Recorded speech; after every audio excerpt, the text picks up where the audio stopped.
सीताराम सीताराम सीताराम कहिए। जाहि विधि राखे राम, ताहि विधि रहिए। सीताराम सीताराम सीताराम कहिए।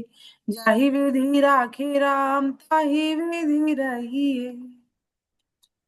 गोविंद बोलो हरि गोपाल बोलो। गोविंद बोलो हरि गोपाल बोलो। गोविंद बोलो हरि गोपाल बोलो। गोविंद बोलो हरि गोपाल बोलो। गोविंद बोलो गोपाल बोलो। गोविंद बोलो गोपाल बोलो। गोविंद बोलो हरि गोपाल बोलो। गोविंद बोलो हरि गोपाल बोलो। राधा रमन हरि गोविंद बोलो। राधा रमण हरि गोविंद बोलो। राधा रमण हरि गोविंद बोलो। राधा रमण हरि गोविंद बोलो। राधा रमन हरि गोविंद बोलो। राधा रमण हरि गोविंद बोलो। श्रीमन्नारायण नारायण नारायण। श्रीमन्नारायण नारायण नारायण। श्रीमन्नारायण नारायण नारायण। श्रीमन्नारायण नारायण नारायण। श्रीमन्नारायण नारायण नारायण। श्रीमन्नारायण नारायण नारायण। भजमन्नारायण नारायण नारायण। भजमन नारायण नारायण नारायण। भजमन्नारायण नारायण। भजमन नारायण नारायण नारायण। लक्ष्मी नारायण नारायण नारायण। लक्ष्मी नारायण नारायण नारायण। लक्ष्मी नारायण नारायण नारायण। लक्ष्मी नारायण नारायण नारायण। हरे कृष्णा मैम। हरे कृष्णा। बहुत सुंदर संकीर्तन करवाया आपने। बहुत बहुत आभार आपका। धन्यवाद। हरे कृष्णा हरे कृष्णा हरे कृष्णा। तो हम नवा अध्याय हमने पूर्ण कर दिया था। ओपी गुप्ता सर बताएंगे। हरे कृष्णा। थोड़ा सा रह रहा है। 31 तक कितना हुआ है दिखाना है? 23-24 तक हुआ है।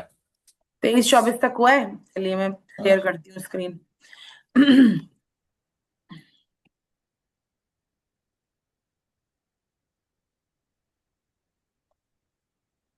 मैंने वो भेज दिया है आपको। भेज दिया क्या? चलिए ठीक है। मेरे को याद दिलाना कितने बजे? 5:30 नहीं 8:30 नहीं 9 बजे याद दिलाना। जब भी खत्म हो जाएगा जब भी कर लेंगे। हाँ ये तो, हाँ ये पूर्ण हो जाए फिर 10वां आज शुरू करने का सोच रहे हैं, क्योंकि ये तो थोड़ा सा ही बचा है। तो 10वां शुरू करके 10वें का थोड़ा सा करके और उसके बाद इसको करेंगे लास्ट में आधे घंटे। और अभी तो 10 श्लोक हैं। हाँ तो 10 श्लोक तो आधे टाइम में हो जाएंगे। 20 श्लोक लेती हूँ मैं हर बार हर क्लास में, ऑन एन हाँ एवरेज। हाँ हाँ। थोड़े ज्यादा कम हो जाते हैं, लेकिन वो टारगेट है हमारा कि 20 श्लोक लेने नहीं, होते हैं क्लास। हरे अभी हाँ वो तो कृष्णा है। हरे कृष्णा हरे कृष्णा। तो हमने जो हमारे अध्याय का नाम है राज विद्या राज गुह्य योग, है ना। जैसे नाम से ही स्पष्ट है कि इस अध्याय में भगवान समस्त, ये इस अध्याय जो है समस्त विद्याओं का राजा है। और यहाँ पर भगवान ने जो 7वें अध्याय में प्रकरण चालू किया था ज्ञान विज्ञान योग का, वो विज्ञान विज्ञान सहित भगवान श्री कृष्ण का समग्र रूप भगवान यहाँ पर बता रहे हैं। और इसी को ब्रह्म विद्या कहते हैं, एक अक्षरी विद्या कहते हैं। और इसके ऊपर कोई विद्या नहीं है। भगवान कहते हैं कि इसके ऊपर जानने योग्य कुछ नहीं रहेगा तुझे, फिर ये जान लेगा तो तू। और इसको जाने बिना संसार का कितना भी कला कौशल हम जाने ना, तो भी सब व्यर्थ है, ये भगवान कहते हैं। और भगवान इस सृष्टि के निर्माता हैं, लेकिन इस जगत का अस्तित्व है भी और नहीं भी है। जीव का बंधन और मुक्ति है भी और नहीं भी है। और ये ऐसी भूल भुलैया है जिसे भगवान श्री कृष्ण का सहारा लिए बिना हम समझ नहीं सकते। और नहीं तो फिर वही जो कथा सुनी थी ना हमने, श्री कृष्ण है और सुदामा है, सुदामा माया माया दिखाने के लिए कहते हैं भगवान को, और उनको पूरा जन्म लग जाता है जिसमें उनके बच्चे भी हो जाते हैं, सब हो जाते हैं, और माया का पार नहीं पा पाते वो, और फिर भगवान दिखाई देते हैं उनको। तो भगवान को जाने बिना माया से पार पाना कठिन है। भगवान का आसरा लिए बिना, सहारा लिए बिना माया से पार पाना कठिन है। कठिन ही नहीं है, असंभव है। और भक्ति को भगवान श्री कृष्ण अपना हृदय बताते हैं। तो वस्तुतः भक्ति ऐसी है जिसे हम भगवान श्री कृष्ण के हृदय में या अंतःपुर में भगवान श्री कृष्ण के हमको लेके जाएगी वो। तो हमको अगर भगवान को समझना है, तत्व से समझना है, तो यह आवश्यक है कि हम भक्ति का मार्ग का आसरा ले। और भगवान सृष्टि के नियंता है, षड ऐश्वर्य पूर्ण है, जीव के प्रेम के बस में है, लेकिन फिर भी भगवान और भगवान को पाना सरल है, भगवान कहते हैं। इसी जो अध्याय है उसमें भगवान कहते हैं इसमें कोई भी जाति भेद, लिंग भेद इत्यादि नहीं है। और ये बात सबसे गोपनीय है, इसलिए इसका नाम राजगुह्य है। गुह्यतम राज है ये, है ना। गुह्यतम राजाओं का मतलब राजा है उसका, जो गुह्यतम बात है उनका राजा है ये। और इसलिए इस अध्याय में जो भी तत्व कहा गया है ना, वो भगवान श्री कृष्ण अपनी ओर से स्वयं प्रारंभ कहते हैं, अभी स्वयं प्रारंभ करते हैं। और फिर कहते हैं कि विज्ञान सहित ज्ञान अर्थात समग्र रूप यह अंतिम स्थिति है, और इसी को अनुभव करने वाले को महात्मा कहा गया है। और वासुदेव सर्वम वाली जो स्थिति है उसके बारे में भगवान कहते हैं। और भगवान कहते हैं कि मैं जो तुझे अब ज्ञान विज्ञान कह रहा हूं, ये बहुत पवित्र है, उत्तम है, प्रत्यक्ष फल देने वाला है, और यह धर्म का सार भी है, और करने में सुगम भी है, ये भी कहते हैं भगवान। और भगवान इस सृष्टि में किस तरह से ओतप्रोत है ये समझना कठिन है, बहुत कठिन है। और आत्मा के बारे में यदि हम बुद्धि से सोचने का प्रयास करें ना, तो भी सोचना संभव नहीं है। और भगवान कहते हैं मैं इस कण कण में हूं भी इस संसार के, और नहीं भी हूं। और जैसे कि जल में झाग होता है, लेकिन झाग में जल नहीं है। तरंगों की उत्पत्ति जल से होती है, लेकिन तरंगों का अस्तित्व जल के बिना संभव नहीं है ना। प्रतिबिंब बिंब का ही आभास है, दर्पण में वास्तव में कुछ नहीं है। अगर बिंब नहीं है तो प्रतिबिंब भी नहीं है। तो बस वैसे ही यदि भगवान नहीं है, तो फिर सृष्टि भी नहीं है। और सृष्टि रचना को शास्त्र में इस तरह से बताया है, जैसे कि स्वप्न में कोई पर्वत चढ़े, उसी प्रकार से यहाँ पर बताया है। और फिर कहते हैं कि भगवान कहते हैं कि जो सृष्टि है वह विषम है, और विषमता का नाम ही सृष्टि है, और इसमें हमारे विधि निषेध लागू होते हैं। और अन्यथा अगर हम तत्व ज्ञानी को कोई विधि निषेध भी लागू नहीं होते। लेकिन विधि निषेध किसको लागू होते हैं? जब तक हम संसार में रचे पचे हैं, जब तक हम अपने आप को संसार का मानते हैं, तब तक हमारे लिए विधि निषेध लागू होते हैं। लेकिन मूल सत्ता में एक ही है, और सत्य और असत्य उसी से ही भास रहे हैं। मृत्यु और अमृत रूपी भी भगवान ही है। और बंधन मुक्ति हमारी दृष्टि में तो सुख दुख की सृष्टि है, और ऐसा लगता है हमको कि ईश्वर कृत है सुख और दुख। लेकिन यह बात भगवान की कृपा से समझ में आती है कि जो सुख और दुख है ये हमारे ही कर्मों का प्रतिफल है। भगवान नहीं सुख और दुख भेजते हैं, ये परिस्थिति है। और हमारे जैसे हम प्रार्थना में पढ़ते हैं ना, आज प्रार्थना भी नहीं पढ़ी हमने, है ना। नहीं है मेरा यह संसार, ना है ये मेरे लिए, सभी हैं कृष्ण के तभी तो प्यारे हैं वे सदा। मेरे तो हैं कृष्ण केवल दूसरा ना कोई, मेरे तो हैं कृष्ण केवल दूसरा ना कोई, सुख दुख नहीं है जग में सिर्फ है परिस्थितियां, है ना, ये इस प्रकार से कहते हैं। तो हम कामना और सुख के वश में होकर शास्त्र विहित कर्म इसलिए करते हैं कि हमें स्वर्ग भोगने को मिलेगा इसके बाद में। लेकिन भगवान क्या कहते हैं, स्पष्ट कहते हैं इस अध्याय में जो हमने पढ़ा है, कि स्वर्ग के विशाल लोकों को भोगने के बाद में भी मृत्यु लोक में आना पड़ेगा, है ना। तो ये अगर हम किसी अपने पूर्वजों को स्वर्गवासी कहते हैं, तो ये एक तरह का श्राप है, क्योंकि समय नष्ट होता है स्वर्ग में जाने से, और ऊपर से जो ये है भोगने की प्रवृत्ति और हो जाती है। तो इस प्रकार से कहते हैं, तो हमारा स्वर्ग में जाके नुकसान ही होता है बल्कि।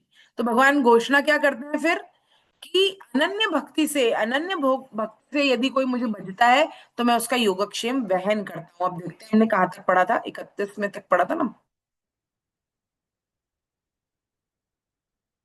और भगवान ने क्या कहा कि भगवान तो कैसे प्रसन्न हो जाते हैं भाई, सकाम भाव से यदि देवताओं का पूजन करते हैं तो कहाँ जाना पड़ता है, देवताओं के लोग जाना पड़ता है। और पितरों का पूजन करते हैं तो पितरों के लोग जाना पड़ता है। और भूत प्रेतों का पूजन करते हैं तो भूत प्रेतों के लोग जाना पड़ता है। लेकिन भगवान का पूजन करते हैं तो भगवान को ही प्राप्त होते हैं। और पूजन किस प्रकार किया जाए, पूजन की कोई विधि नहीं बताते भगवान यहाँ पर। और भगवान क्या कहते हैं, जो भक्त पत्रम पुष्पम फलम तोयम यो में भक्त्या प्रयच्छति तदहम भक्ति प्रतः प्रहत मश्नामी प्रयत्ना प्रयतात्मना। जो भक्त पत्र पुष्प फल जल आदि यथासाध्य या अनायास प्राप्त वस्तु को प्रेम पूर्वक मुझे अर्पण करता है, वो उस मुझ में तल्लीन हुए अनंत अंत अंतःकरण वाले भक्त के द्वारा प्रेम पूर्वक दिए हुए उपहार के भेंट को मैं स्वीकार ही नहीं करता हूं, खा लेता हूं। भगवान लिख रहे हैं कि मैं खा लेता हूं, अर्थात स्वीकार कर लेता हूं, मतलब हृदय से स्वीकार कर लेते हैं भगवान, पूरी तरह से स्वीकार कर लेते हैं। और कैसे कहा है, मुझ में तल्लीन हुए अंतःकरण वाले। तो भगवान में तल्लीन हुए हुए अंतःकरण मतलब भगवान से प्रेम है। अब जैसे एक थे, एक मुझे संत का नाम याद नहीं आ रहा उनका, तो वो भगवान के लिए टिक्कड़ बनाते थे। और भगवान के लिए टिक्कड़ बना के भगवान को भोग रखते। अब वो भिक्षा विक्षा तो मांगते, कभी मांगते 2-4 दिन में एक बार, और थोड़ा बहुत आटा मिल जाता उससे टिक्कड़ बनाते, सूखे सूखे, खुद भी खा लेते और उनको भी आलू नहीं, ना घी लगाया उसमें ना नमक डाला उसमें, और बना दिए टिक्कड़ और भगवान को भोग लगे। अब भगवान एक दिन कह रहे, देखो बाबा, आप तो ठहरे सन्यासी और मेरा तो कोमल गला, और मैं ये टिक्कड़ सूखे सूखे रोज खा रहा हूँ और मेरा तो गला छिल रहा है, तो कम से कम थोड़ा तो स्वाद कर दो इसको, नमक तो डाल दो ना 100। तो फिर वो नमक डाल देते हैं एक दिन। तो मतलब करते हैं, इस बार आटा के साथ साथ नमक भी मांगते हैं भिक्षा में। अब जब हम नमक मांगते हैं तो नमक डाल के बनाते हैं, कहते हैं वाह आज तो बाबा बहुत बढ़िया स्वादिष्ट लग रहे हैं ये, लेकिन अब आप वो भी तो खाओ, वो भी तो डालो इसमें, घी भी डाल दो थोड़ा सा, तो और गले से थोड़े आराम से उतर जाएंगे अगले दिन, कहते हैं फिर।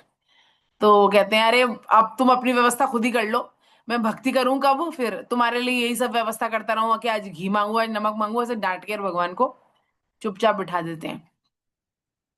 तो फिर उसके बाद में भगवान स्वयं की व्यवस्था करते हैं। वो कौन से मंदिर की बात है, मदन मोहन जी, मदन मोहन जी की मंदिर की बात है। और मदन मोहन जी में आप देखें हम क्या, वहां पर 56 भोगों का रोज प्रसाद आता है। तो भगवान तो व्यवस्था करते हैं तो सब बढ़िया ही कर लेते हैं, अपने लिए भी और हमारे लिए भी। तो इस प्रकार से, लेकिन भक्त जो है ना वो कैसा होता है, भक्त रूखा टिक्कड़ ही खिला रहा है भगवान को, कह रहा है यही खाना पड़ेगा आपको, और भगवान बड़े स्वाद से खा भी रहे हैं, और कर्माबाई की खिचड़े की भी हमको कथा पता है। तो ऐसे भगवान है, भगवान को प्रेम पूर्वक जो भी दिया जाए ना, तो कहते हैं ना राम से बड़ा राम का नाम है, तो वो कहते हैं भाई मैं नाम कब लूंगा जब आपको ही ये सभी करता रहूंगा मैं यहाँ पर। तो इस प्रकार से वो बाबा कहते हैं और वो भगवान मान भी जाते हैं।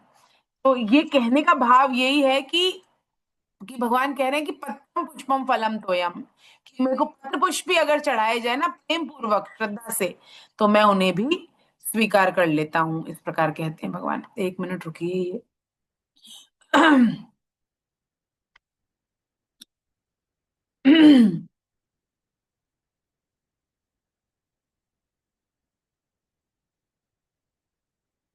और फिर क्या कहते हैं कि हे कुंती पुत्र, तू जो कुछ करता है, जो कुछ भोजन करता है, जो कुछ यज्ञ करता है, जो कुछ दान करता है और जो कुछ तप करता है, वह सब मेरे अर्पण कर दे।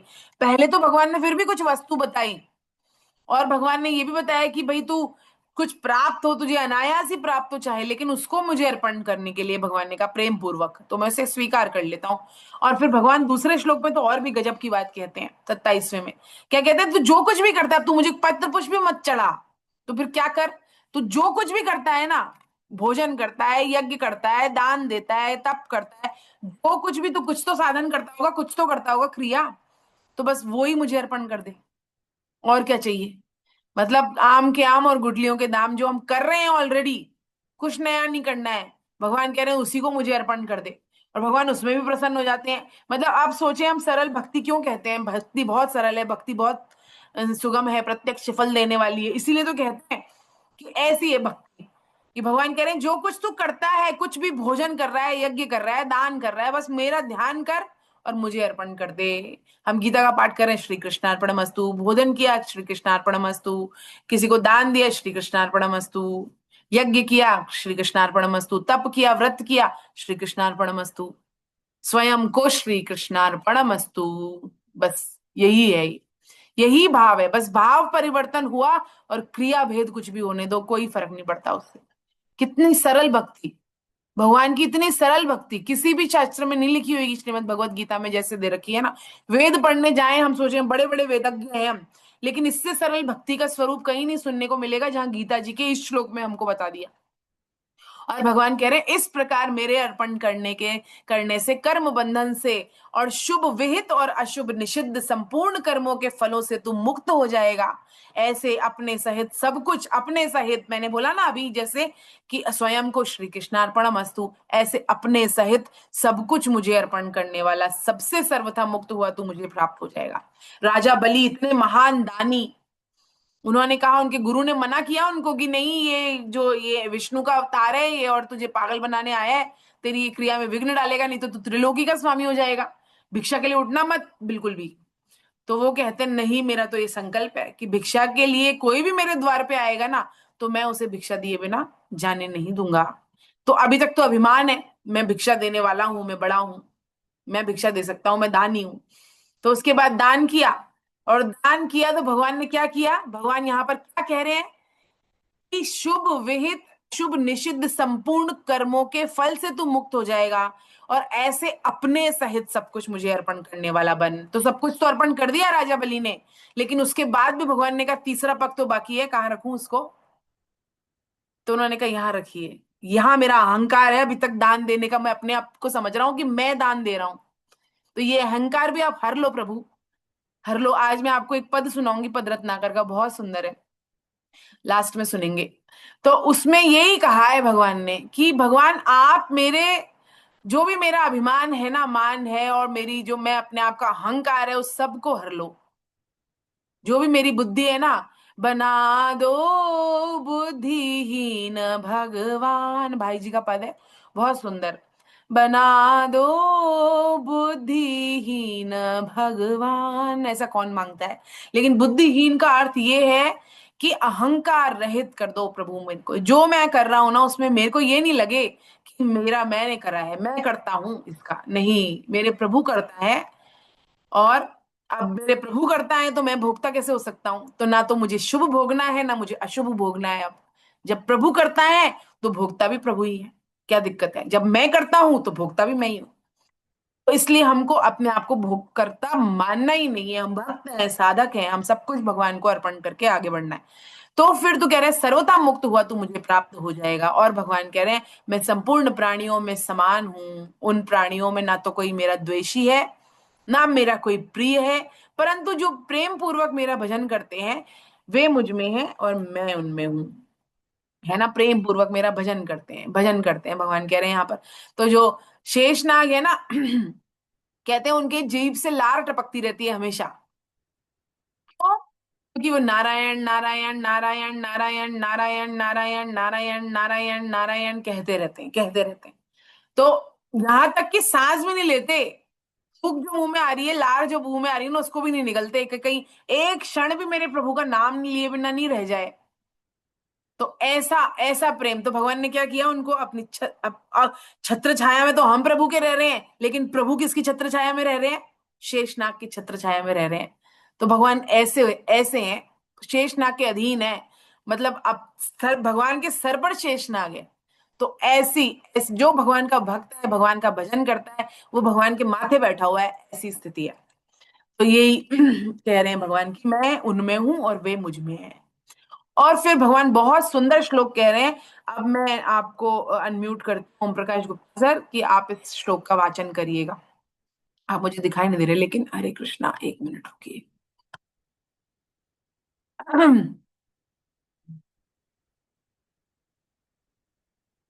चलिए, आज तो मैंने भक्त ठाकुर जी से मांगा, मेरे गिलास में 40 सातक नहीं है, और भगवान ने 41 भेज दिए।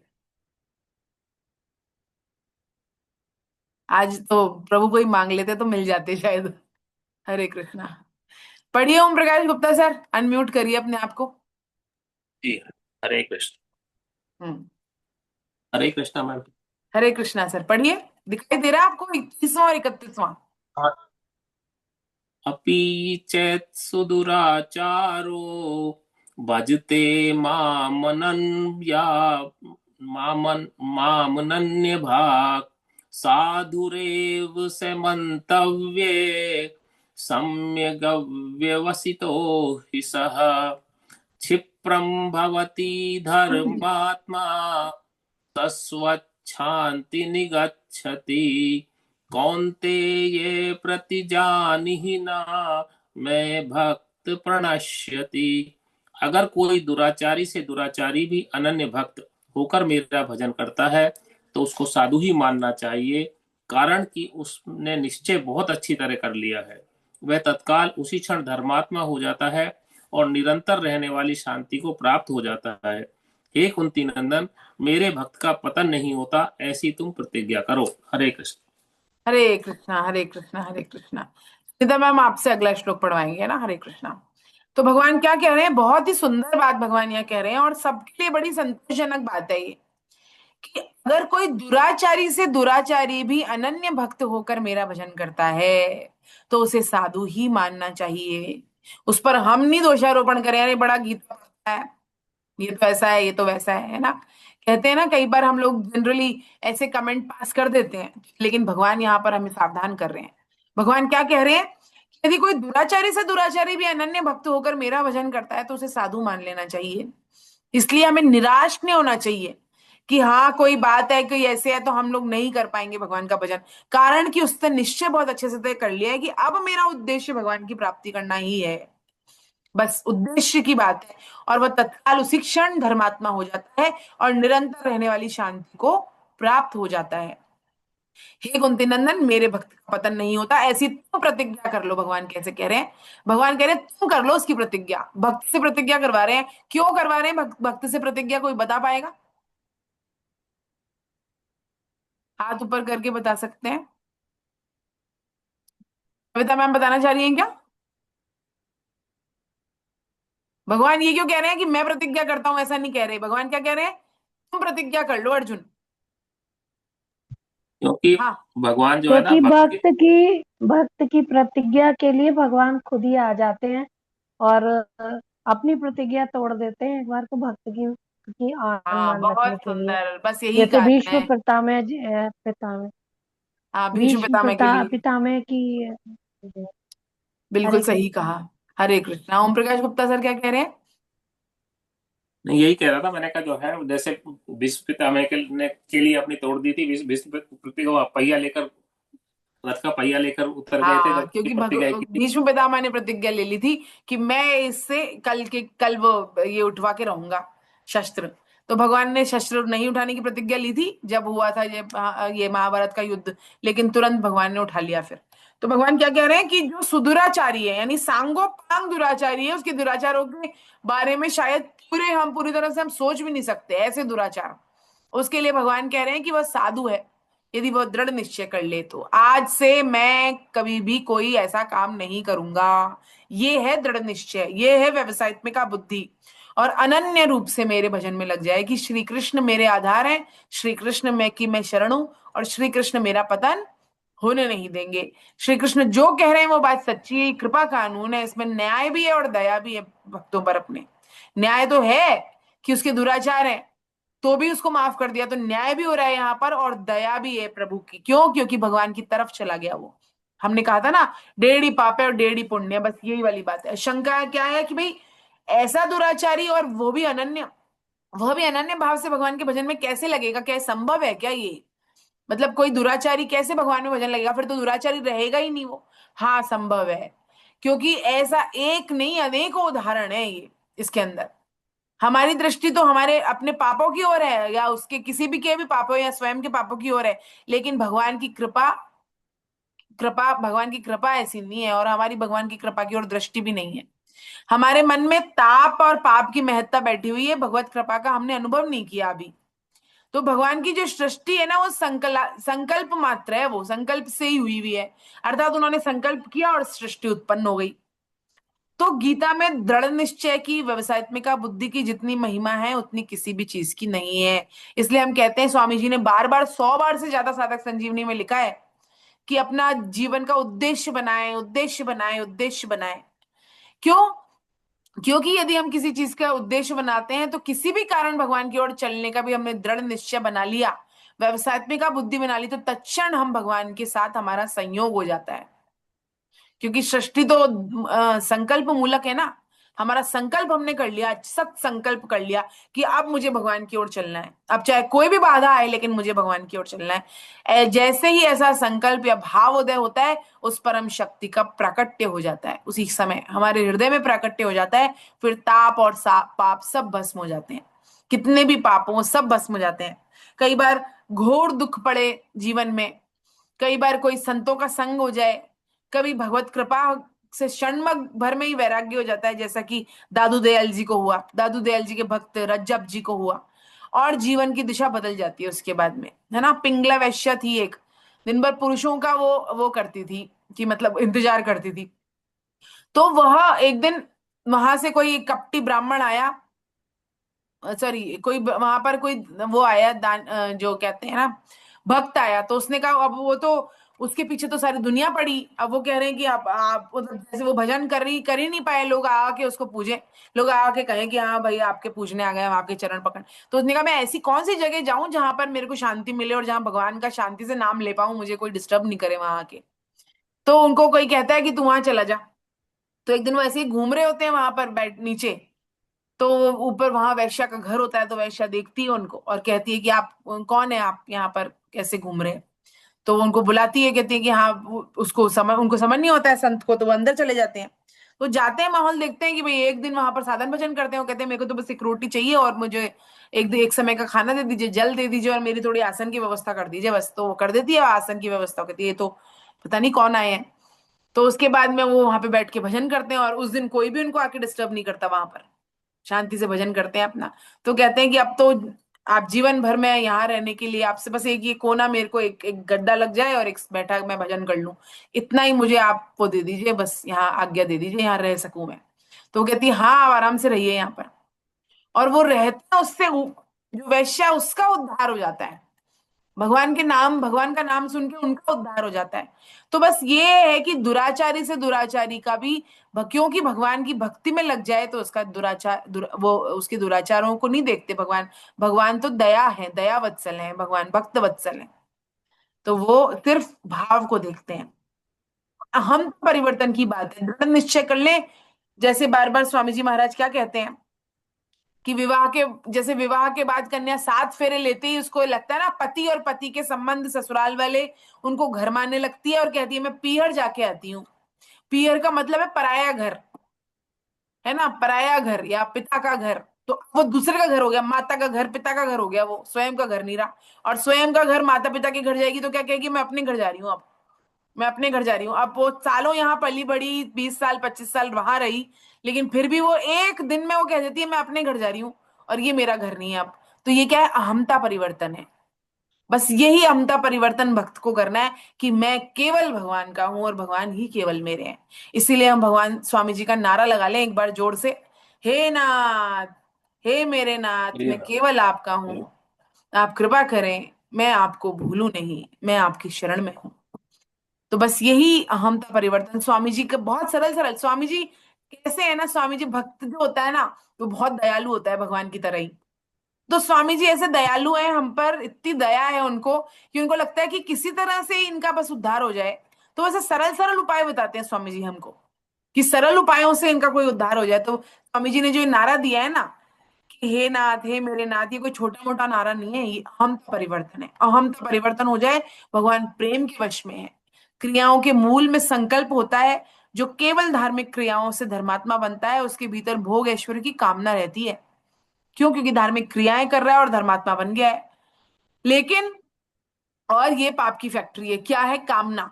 कामना पाप की फैक्ट्री है, कि बिना शाश्वत शांति को प्राप्त नहीं कर सकता जब तक कि कामना का नाश नहीं हो। और अहमता परिवर्तन यदि हो जाए तो कामना का समूल नाश हो जाता है। क्यों? क्योंकि हमारा उद्देश्य नहीं है अब कुछ और। भगवत प्राप्ति हमारा उद्देश्य है, तो हमें क्या करना है? नाम बढ़ाई हो रही है कि बुराई हो रही है, कि कोई बुरा भला कह रहा है हमारे बारे में, कि कोई बुराई कर रहा है, कि कोई थू थू कर रहा है, जो कर रहा है करने दें। हमारा उद्देश्य है ही नहीं, हम काहे के लिए उसमें दिमाग लगाएं? हमारा उद्देश्य तो भगवत प्राप्ति है, भगवान की प्राप्ति करना है हमारा उद्देश्य।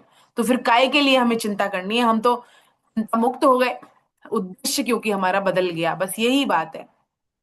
आज जो हरि ही ना शस्त्र गाऊं, सूरदास जी कहते हैं ना, बोला जो गंगा जननी को, तोला जू गंगा जननी को, संतनु सुत न कहाऊं। कौन कह रहा है? ये भीष्म पितामह कह रहे हैं।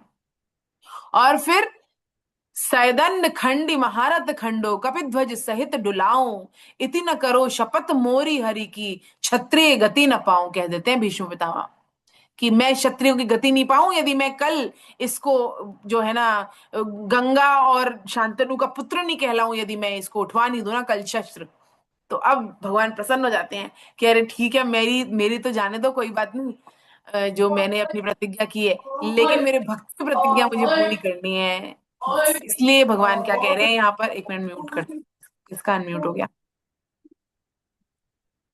तो कह रहे हैं कि जो भीष्म भीष्म पितामह की प्रतिज्ञा को रखने के लिए अपनी प्रतिज्ञा तोड़ देते हैं। इसलिए यहाँ कह रहे हैं भगवान, हे कुंती नंदन, मेरे भक्त का कभी पतन नहीं होगा, ऐसे तुम प्रतिज्ञा करो तो मैं अपने भक्त का पतन होने नहीं दूंगा, क्योंकि मेरी भक्त की प्रतिज्ञा है ये। और उसके लिए तो मैं अपनी प्रतिज्ञा भी तोड़ देता हूँ। बस ये वाली बात है भगवान की। हरे कृष्णा। बहुत सुंदर सुंदर इसके श्लोक हैं। अगला श्लोक पढ़ेंगी सुनीता जी, 32वां श्लोक। सुनीता जैन जी, हरे कृष्णा, पढ़िए। ये हमारी फिजिकल क्लास की टॉपर रह चुकी हैं, और इस क्लास में भी, फिजिकल क्लास में है लेकिन इनकी कोई दूसरी क्लास भी है, इसलिए अभी ऑनलाइन में आ गई है।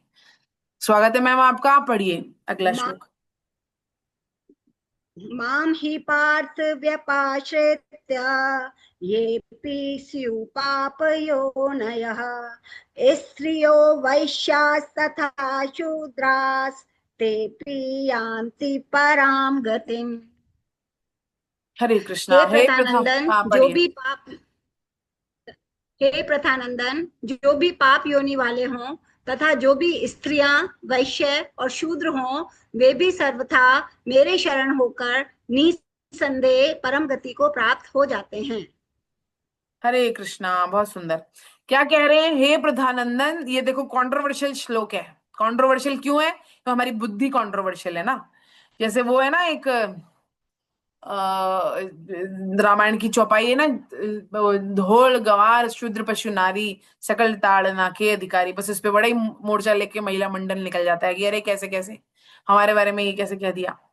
तो बस वही बात है, इस श्लोक पर भी कई बार ऐसा हो जाता है। तो क्या कह रहे हैं भगवान की? हे प्रतानंदन, जो पाप योनि वाले हों तथा जो स्त्रियां हों, वैश्य हों और शूद्र हों, वे सर्वथा मेरी शरण हो, निसंदेह परम गति को प्राप्त हो जाते हैं। तो केवल और केवल भगवान का ही आश्रय, कह रहे हैं ये माम शब्द गीता में सगुण साकार की विशेष महिमा बताता है, क्योंकि भगवान श्री कृष्ण कह रहे हैं मेरी शरण हो जाता है ना। माम ही पार्थ व्यपाश्रित कह रहे हैं भगवान। तो और पाप योनि है, तो भक्त के 7 अधिकारियों में भगवान सबसे पहले किसका नाम ले रहे हैं? सबसे पहले सुदुराचारी का नाम लिया भगवान ने 30वें श्लोक में, क्योंकि वर्तमान में पापी विशेष दोषी होता है, लेकिन वह सुदुराचारी है, मतलब बहुत दोषियों से दोषी है, और पूर्व जन्म के खराब आचरण के कारण इस जन्म में नीच योनियों में पैदा होता है। उनको यहाँ कृष्ण ने पाप योनि कहा। इसमें असुर हैं, राक्षस हैं, पशु पक्षी सब आ जाते हैं इसके अंदर, नीच योनियों में। और यहाँ पर स्त्रियों का नाम भी ले दिया, अलग से लिया है।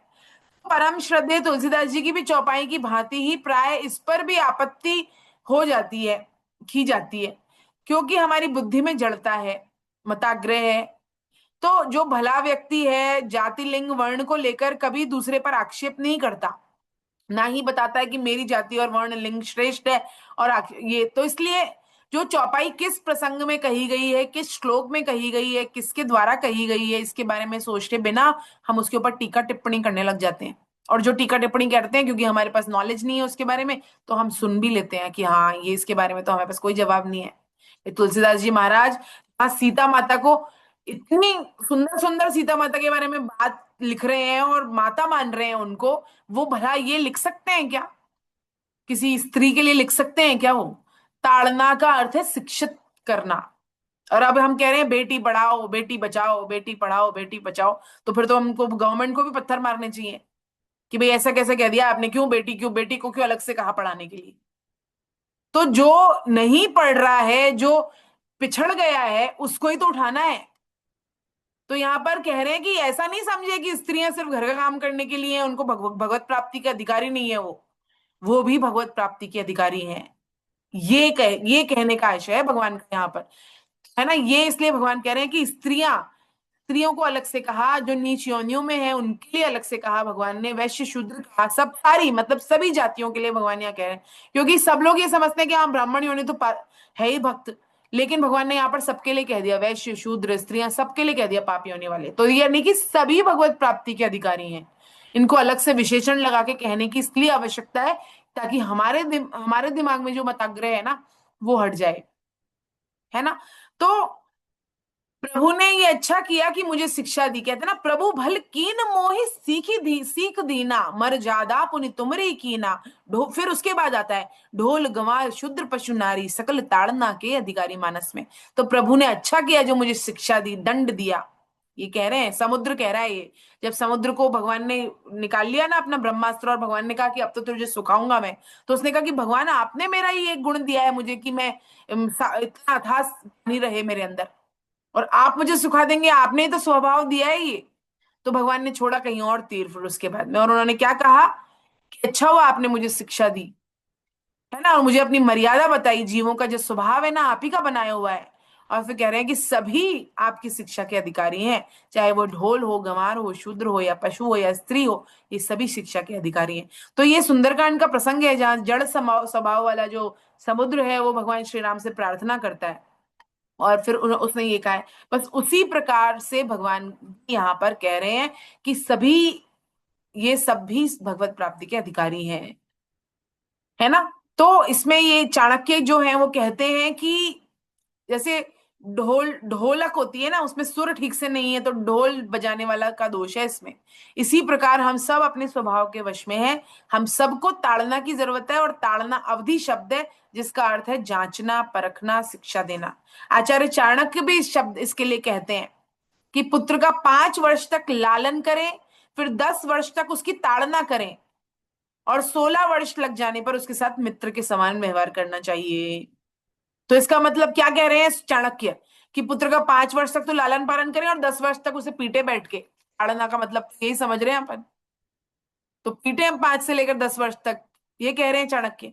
नहीं, उसको शिक्षित करें, शिक्षित करें। और यदि शिक्षा करने में दंड की भी आवश्यकता हो तो दंड भी देना चाहिए, क्योंकि वो उसको गढ़ने का वक्त है। इसलिए कह रहे हैं उसकी ताड़ना करें 10 वर्ष तक, और 16 वर्ष लग जाने पर उसको उसके समान मित्र समान व्यवहार करना चाहिए। तो जो सृष्टि है वह उसमें विधि विधि निषेध लागू होते हैं, और स्त्रियां जो है वो शारीरिक रूप से तो कमजोर बनाया ही है उसको, हम चाहे कितना भी कह दें, लेकिन है उसमें उसके अंदर वो कमजोरी, है ना। तो वो इसलिए वो उसको रक्षक चाहिए, हमेशा रक्षक चाहिए उसको। क्यों? पहले पिता की छत्र छाया में पलती है, उसके बाद अपने पति की छत्र छाया में पलती है, फिर पुत्र की छत्र छाया में पलती है। यहाँ तक कि शास्त्रों में यह भी लिखा है कि स्त्रियों को बुढ़ापे में भी अकेले नहीं जाना है कहीं। अब तो हम नौकरी सब कर रहे हैं, सब कुछ कर रहे हैं, लेकिन फिर भी अपनी मर्यादा का ज्ञान रखते हुए करना चाहिए, नहीं तो पतन का कारण बनते हैं स्त्रियां। स्वयं के पतन का कारण भी बनती हैं और दूसरों के पतन का कारण भी बनती हैं। इसके कारण उनको बहुत जैसे हम बार बार कहते हैं ना, स्त्रियों से दूर रहिए, स्त्रियों से दूर रहिए, शास्त्रों में लिखा है। तो कहता है भाई स्त्रियों से क्यों दूर रही है, स्त्रियों को इतना ज्यादा ये इस तरह का क्यों बताया गया है? तो इसलिए बताया गया है क्योंकि स्त्रियों की तरफ जाने पर संत का पतन होता है। स्त्रियों की गलती नहीं है उसमें, संत की गलती है उसमें, इसलिए उसके ऊपर बल्कि कहा जा रहा है कि यू कंट्रोल। तो इसलिए इस प्रकार से कहा गया है यहाँ पर। तो इसको हम समझे कि हमारा जो शास्त्र है ना वो स्त्रियों के फ्रेंडली है, बल्कि हमारी सपोर्ट में, बल्कि हमारी रक्षा के लिए बना हुआ है। यदि हम उसको पढ़े ना तो हमें अपने अधिकारों का ज्ञान होगा, अधिकारों का भी ज्ञान होगा, और फिर हमें ये भी होगा कि हमें कितनी ज्यादा इंपॉर्टेंस दी हुई है। ये हमें ज्ञान होगा। तो ये जो हमारे दिमाग की उपज है ना, ये आजकल जो चल रही है, मी माई वे माई लाइफ टाइप्स, तो वो हमारा पतन करवा सकती है। इसलिए हमें थोड़ा सावधान रहना चाहिए। और फिर कह रहे हैं कि हम सृष्टि में समान व्यवहार कर नहीं सकते, क्योंकि सृष्टि का नाम ही विषमता है। क्या स्त्री पुरुष, रात दिन, गाय कुत्ता, स्वयं के शरीर के विभिन्न अंग, स्वयं का पति और अन्य पुरुष के साथ समान व्यवहार किया जा सकता है? क्या नहीं किया जा सकता। वैसे ही वर्णाश्रम बाहरी व्यवहार और शारीरिक शरीर संसार से लेकर परमात्मा प्राप्ति के लिए साधक है, साधन है वो। तो और वो किसी भी, लेकिन परमात्मा प्राप्ति के लिए कोई भी जाति हो, कोई भी वर्ण हो, सब है, योग्य है उसके लिए। और कलयुग में जो सेवा है वो परम धर्म है। शूद्र का धर्म है ना, शूद्र का धर्म है जो सेवा है वो। लेकिन सबके लिए, क्योंकि गर्भाधान संस्कार नहीं है, इसलिए सबके लिए सेवा जो है वह कर्मयोग कहलाता है। चाहे वो ब्राह्मण हो, क्षत्रिय हो, वैश्य हो, शूद्र हो, वो सेवा उसके लिए परम धर्म है अभी कलयुग में। तो सेवा और नाम जप, और क्या कहते हैं कलयुग में, कलयुग केवल नाम आधारा, सुमिर सुमिर नर उतर ही पारा। तो बस यही भगवान यहाँ पर हमको सिखाते हैं। और अब आप पढ़िए अगला श्लोक। हरे कृष्णा।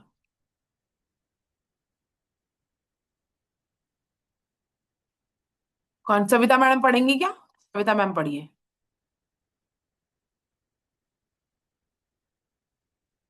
आपने आपको म्यूट कर लेना बाद में, अनम्यूट करो अभी, पढ़ के फिर म्यूट जी कर लेना। मैम। हरे कृष्ण। ये मैम।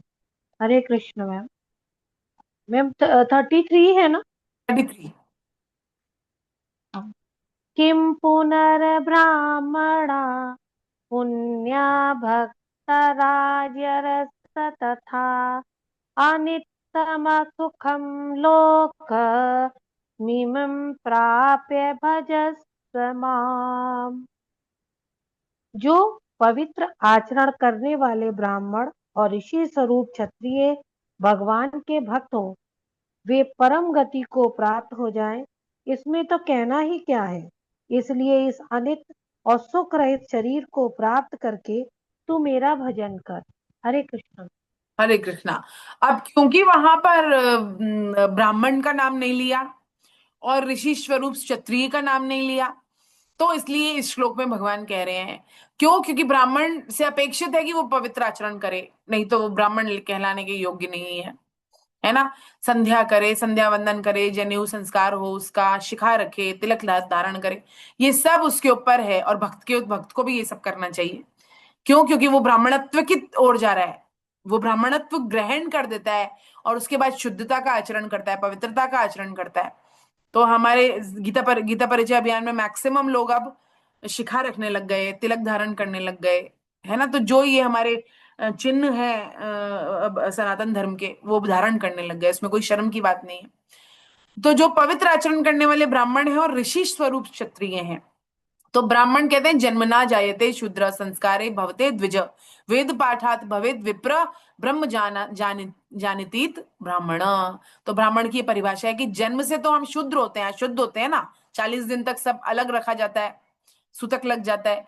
उसके बाद में संस्कार होते हैं, बहुत सारे संस्कार हैं हमारे, तो वो सब संस्कार होते हैं। तो उसके बाद द्विज बनता है वो, फिर वेद पाठ करता है तो विप्र बनता है, फिर ब्रह्म को जान लेता है तब ब्राह्मण बनता है। तो ब्राह्मण का सबसे बड़ा जो है वह क्या है? अथा तो ब्रह्म जिज्ञासा, ब्रह्म जिज्ञासा।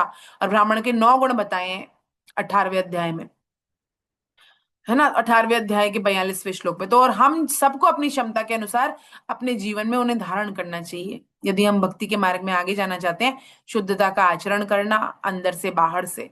और ब्राह्मण और राज ऋषियों के लिए पुण्य और भक्ता शब्द आया है। तो पुण्य कौन? ऊंचे कुलों में जन्म करना। क्यों? क्यों कहते हैं ना, जन्म से ही ब्राह्मण जो है वो आदरणीय है। क्यों है आदरणीय? कि पिछले जन्मों के कर्मों के कारण उसे ब्राह्मण जन्म मिला है। तो पिछले जन्म के कर्मों के कारण वो आदरणीय है।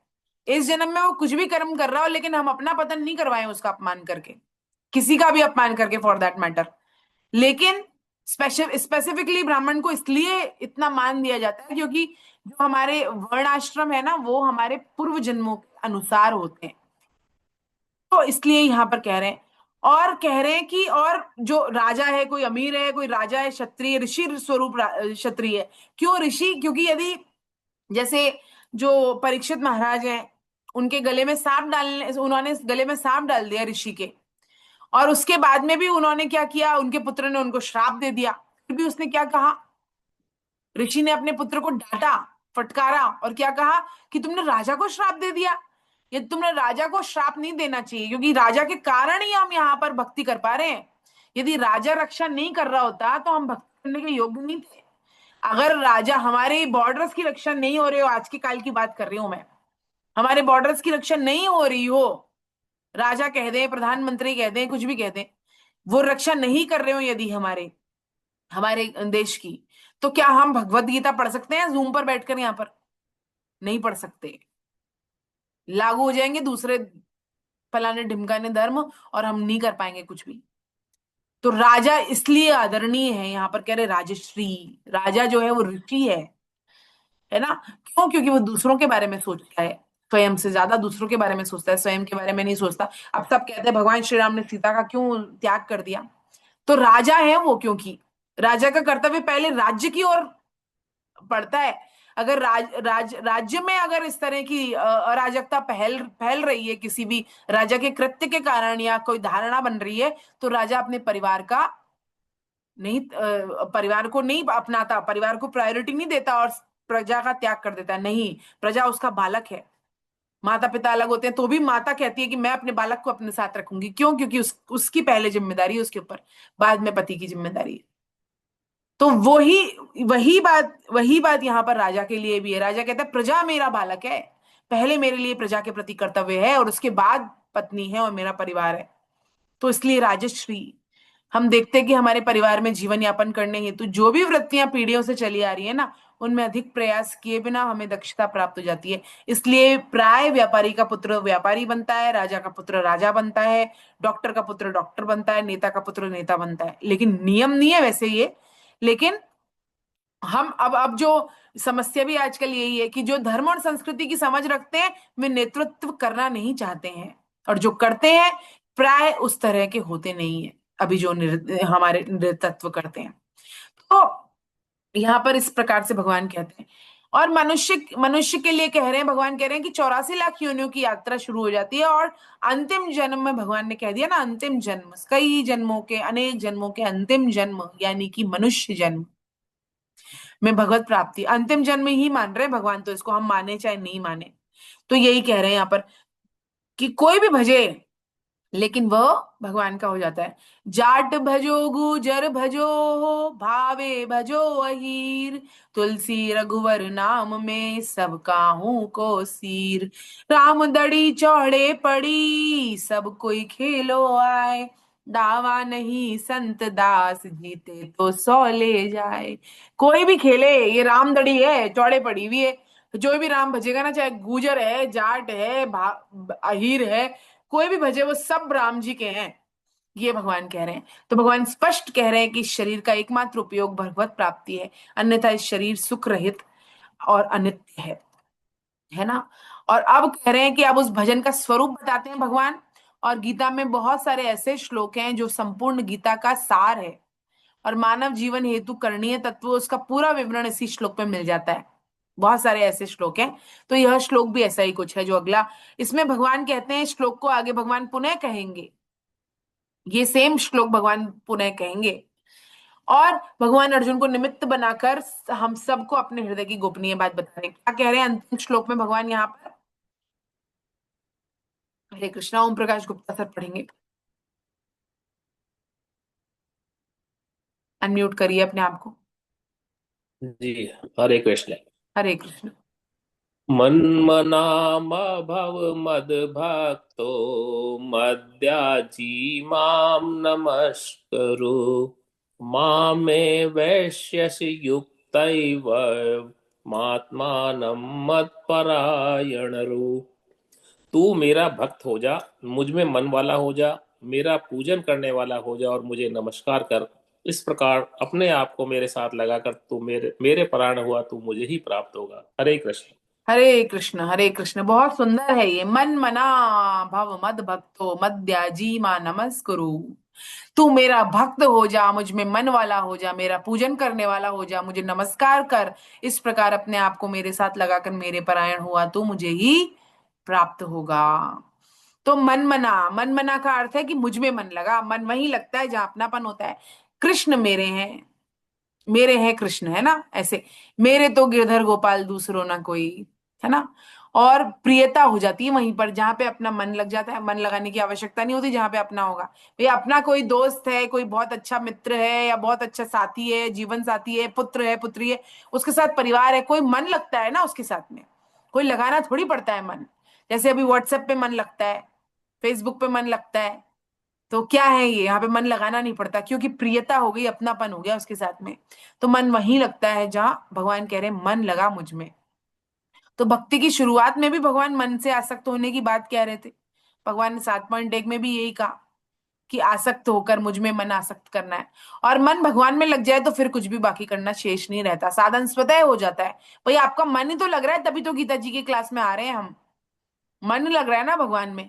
लेकिन जब तक संसार में महत्व बुद्धि रहती है तो भगवान में पूरी तरह से मन नहीं लगता हमारा। और अब कह रहे हैं कि भगवत प्रेम प्रकट होते ही मनुष्य की सारी भौतिक इच्छाएं नष्ट हो जाती है, स्वामी जी कहते हैं। तो मन भगवान में लगने के बाद संसार में भोग ऐश्वर्य तुच्छ नजर आते हैं। जैसे किसी को करोड़ रुपया मिल गया, उसके लिए 5 रुपए क्या चीज है। बस वैसे ही तो है भगवान की भक्ति है। जब भगवान की भक्ति में रस आ गया ना, तो संसार में जो ये भोग ऐश्वर्य है ना, तुच्छ है ये। क्या जैसे कि हुआ? कुछ तिनके का त्याग कर देता है ना, बस वैसा ही है ये। जैसे तिनके का त्याग हो जाए वैसे ही इसका त्याग करना। जैसे सीता माता कहती है ना कि जिस प्रकार मैं तिनके का त्याग कर रही हूँ ना, उसी प्रकार कह रही है कि मैं तुम्हारे सारे ऐश्वर्य का त्याग करती हूँ। रावण आके उनको बहुत भोग ऐश्वर्य बताता है कि मेरा ये महल तुमको सबकी पटरानी बना के रखूंगा, और तुम्हारी ये सारी जो भी है ना, ये मेरी जो पत्नियां हैं, इन सबको तुम्हारी नौकरानी बना के रखूंगा, बस एक बार तुम मेरे को स्वीकार कर लो। तो सीता जी तिनका उठाती हैं और ऐसे फेंकती हैं उसको, और कहती हैं ये जो तिनका है ना, इसको मैंने त्याग किया ना, वैसे तुम्हारे संपूर्ण ऐश्वर्य का मैं त्याग करती हूँ। मेरे स्वामी श्री राम है, और तुम उनके उनको जानते नहीं हो। जब वो आ जाएंगे तो तुम्हारी क्या हालत होगी यहाँ पर। तो ये इस प्रकार से भक्त होता है ना भगवान के लिए, सारे जो भोग ऐश्वर्य है ना, उन सब का यूं ही त्याग कर देता है, जैसे वो है ही नहीं, एग्जिस्ट ही नहीं करते, है वो उनके लिए। तो प्रेमी भक्त सदा प्रेम के नशे में चूर हुआ दिन रात प्रभु का गुण गाता रहता है, सुनता है। ऐसा नहीं है कि उसको ऐश्वर्य नहीं मिलता, भोग नहीं मिलते, मिलते हैं, लेकिन उसके लिए वो महत्व नहीं रखते। और जब वो महत्व नहीं रखते तो बहुत मिलते हैं, है ना। जैसे अब संत है, महापुरुष है, स्वामी जी हैं, अब या प्रेमानंद जी महाराज हैं, इन सबको भोगेश्वरी कम मिल रहे हैं, खूब मिल रहे हैं। रोज चाहे तो 1 किलो 2 किलो काजू खाएं, कोई नहीं उनका उनको रोक रहा, और ना ही कोई कमी आ रही है। फिर भी उनके रोज बाल्टी भर के घी पिए, कोई कमी नहीं आ रही। लेकिन कर रहे हैं क्या, रूखी सूखी खा रहे हैं। क्यों? क्योंकि और फिर भी बढ़िया स्वस्थ जीवन जी रहे हैं। स्वामी जी 100 साल के ऊपर जी के गए, क्योंकि हमारा जो हमारी रिक्वायरमेंट है ना बॉडी की भी, वो भगवान की भक्ति से पूर्ण हो जाती है। उसमें थोड़ा बहुत भी खा पी के भी चल जाता है शरीर तो, लेकिन जो असली आत्मा की खुराक है ना, यदि वो मिल जाए तो शरीर भी स्वस्थ रहता है। ये भगवान यहाँ कहते हैं। तो भोग ऐश्वर्य इसलिए दिन रात प्रभु का ही गुणगान करता है, गाता है, सुनता है। और प्रभु से जो संबंध है वो नित्य प्रेम संबंध, सब कुछ ऐसा ही है, विलक्षण है। इसलिए कृष्ण कहते हैं कि मेरे और तेरे बीच में जो अपनापन है ना, उसको तू पहचान, मेरे में मन लगाने वाला हो जा, और मत भक्त हो। कह रहे मेरा भक्त हो जा तू, मेरा भक्त हो जा। तो भक्त कैसे हो जा, भक्त का अर्थ क्या है? भक्त वो होता है जो विभक्त नहीं होता। विभक्त होने का अर्थ है कि मैं आज तो भगवान का हूं, अब मैं संसार का हूं, अब मैं नौकरी व्यवसाय का हूं, आज मैं माता हूं, मैं कुछ नहीं हूं, मैं साधक हूं। और ये सब जो संबंध है ना, भगवान ने मुझे बना के दिए हैं, और इस कारण से मुझे इनकी सेवा करनी है, और ये मेरे साधन है जिसके द्वारा मुझे भगवत प्राप्ति करनी है। मेरे कर्तव्य कर्म जो मेरे साधन है, चाहे दफ्तर में हो, चाहे घर में हो, चाहे कहीं पर भी हो, यहाँ हो गीता की क्लास में। तो ऐसा इस प्रकार से सोचकर कह रहे हैं मेरा भक्त हो जा। तुम केवल मेरे मेरे से ही अपनापन कर। एक बार मेरा लैपटॉप डिस्चार्ज हो रहा है, मैं एक बार चार्जिंग पे लगा दूं, 2 मिनट।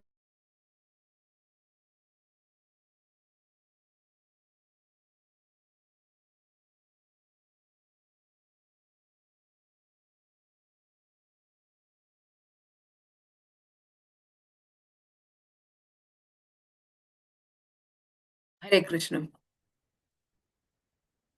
तो मद भक्तों कह रहे हैं भगवान, है ना, कि मैं अमुक वर्ण का हूं, अमुक जाति का हूं, अहमता को बदलते मैं तेरा हूं और तू मेरा है ना, कृष्ण मेरे और मैं कृष्ण का।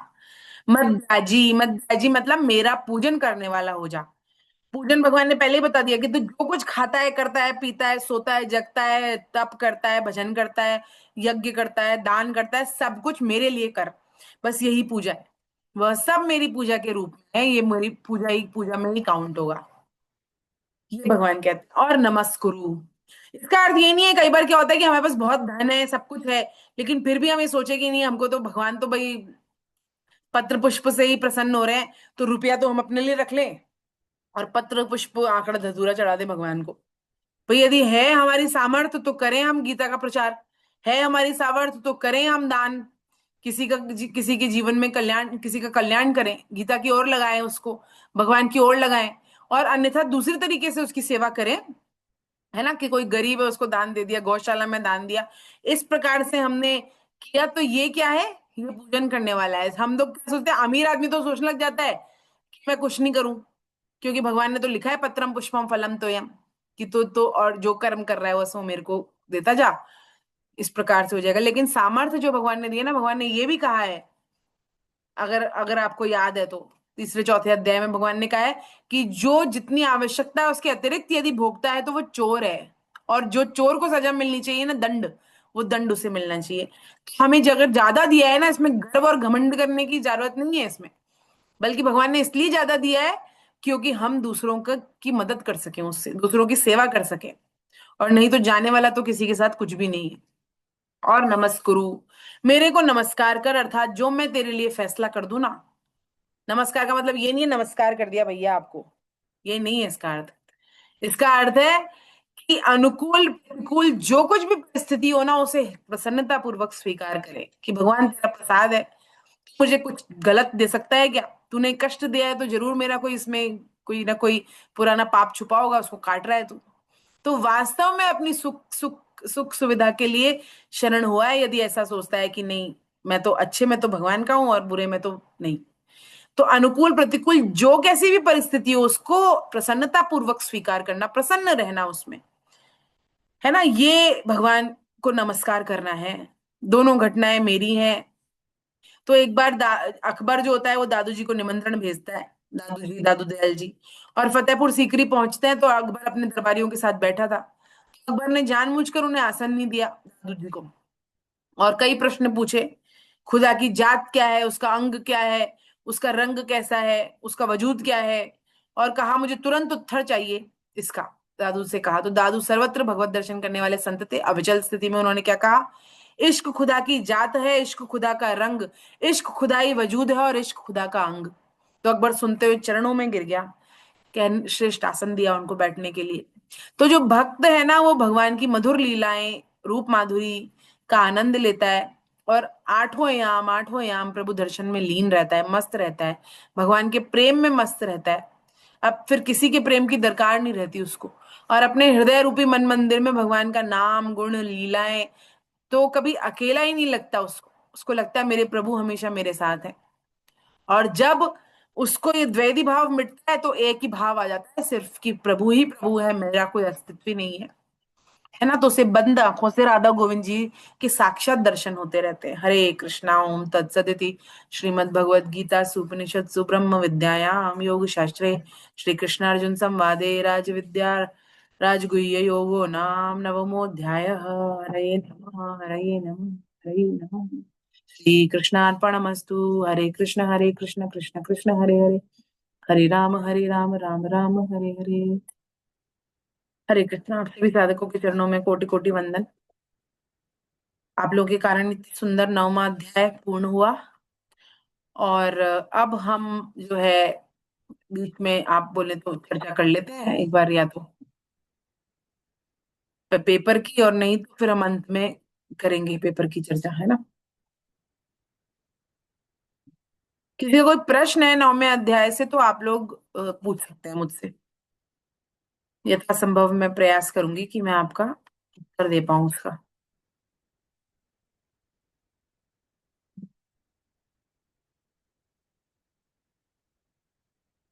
चैट बॉक्स में लिख सकते हैं रेज हैंड कर सकते हैं। दिव्य श्लोक नहीं पढ़े हमने, हाँ दिव्य श्लोक अभी पढ़ लेते हैं। हरे कृष्णा। चलिए पढ़िए सब लोग दिव्य श्लोक। वसुदेव सुतं देवं कंस चाणूरमर्दनम देवकी परमानंदम कृष्णं वंदे जगद्गुरुम अजोपि सन्नव्ययात्मा भूतानामीश्वरोऽपि सन् प्रकृतिं स्वामधिष्ठाय सम्भवाम्यात्ममायया यदा यदा हि धर्मस्य ग्लानिर्भवति भारत अभ्युत्थानमधर्मस्य तदात्मानं सृजाम्यहम् परित्राणाय साधूनां विनाशाय च दुष्कृतां धर्म संस्थापनार्थाय संभवामि युगे युगे। जन्म कर्म च मे देव्यं नेवं यो वेत्ति तत्त्वतः त्यक्त्वा देहं पुनर्जन्म नैति मामेति सोऽर्जुन वीतराग भय क्रोधा मन्मया मामुपाश्रिता पहवो ज्ञान तपसा पूता मद्भावमागता वसुदेवसुतं देवं कंसचाणूरमर्दनं देवकी परमानन्दं कृष्णं वन्दे जगद्गुरुम्। हरे कृष्णा। आप सभी साधकों के चरणों में कोटि कोटि वंदन। अब हम 10वां अध्याय प्रारंभ करते हैं। अब से आधे घंटे बाद हम लोग, आधे घंटे तो नहीं 20 मिनट के बाद में हम लोग पेपर की चर्चा करेंगे, है ना।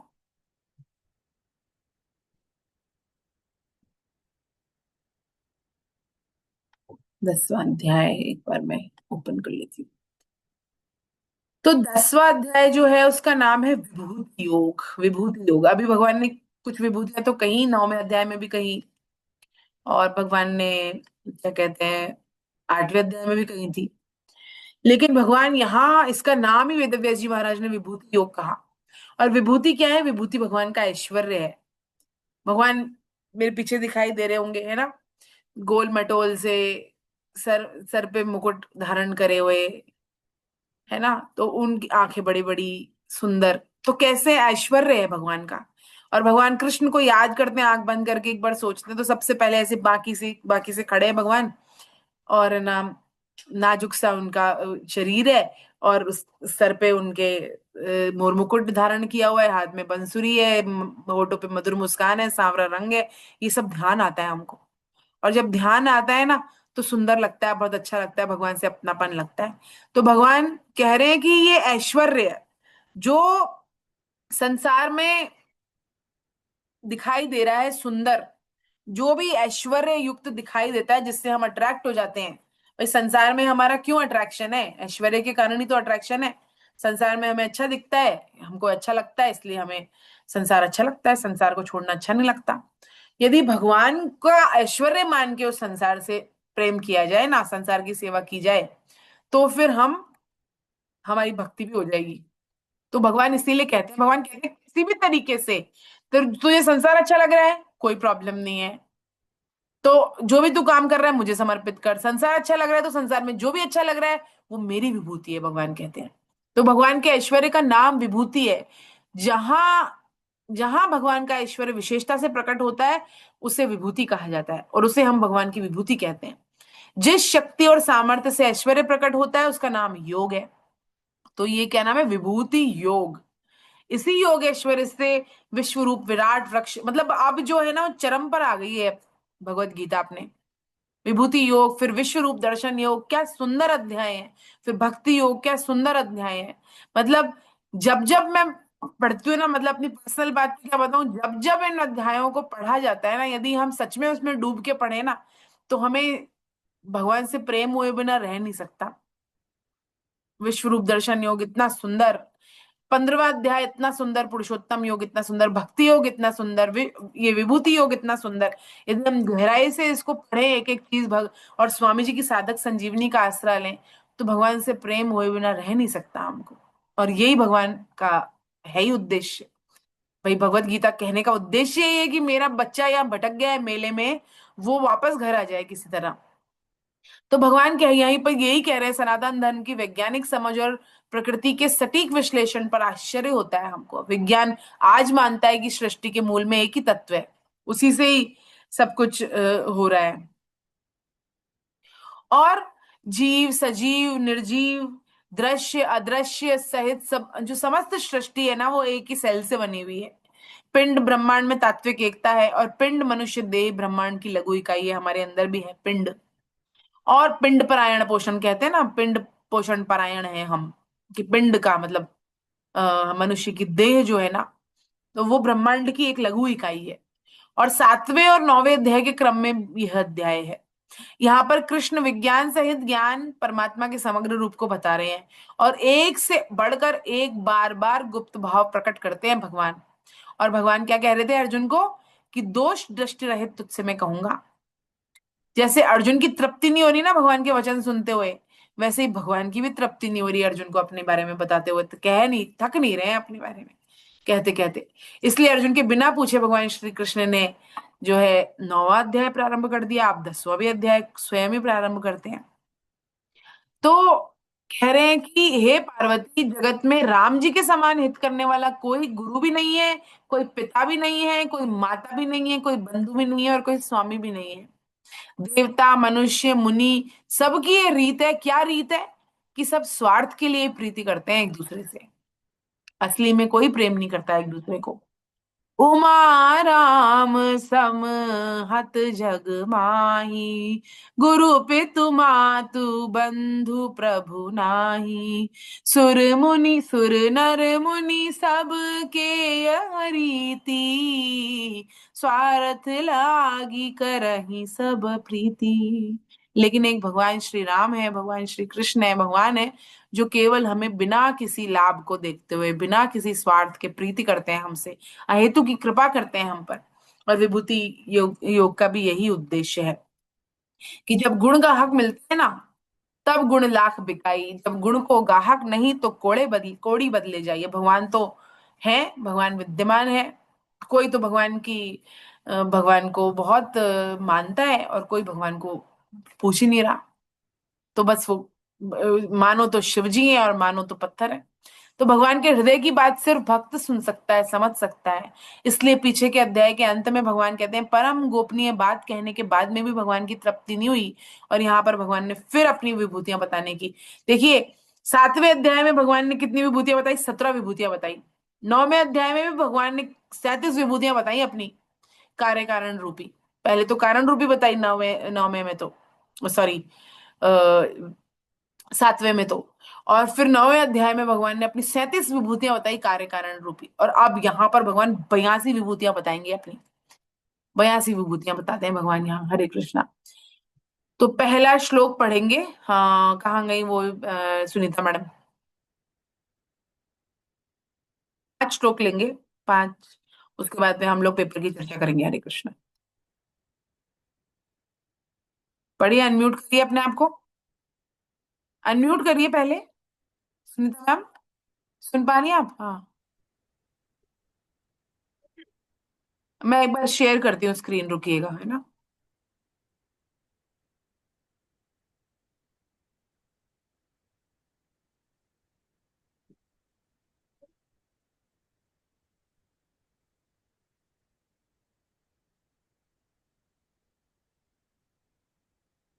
पढ़िए।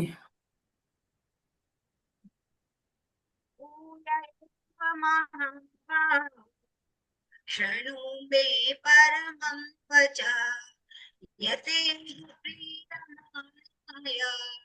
वक्ष्यामि हितकाम्यया।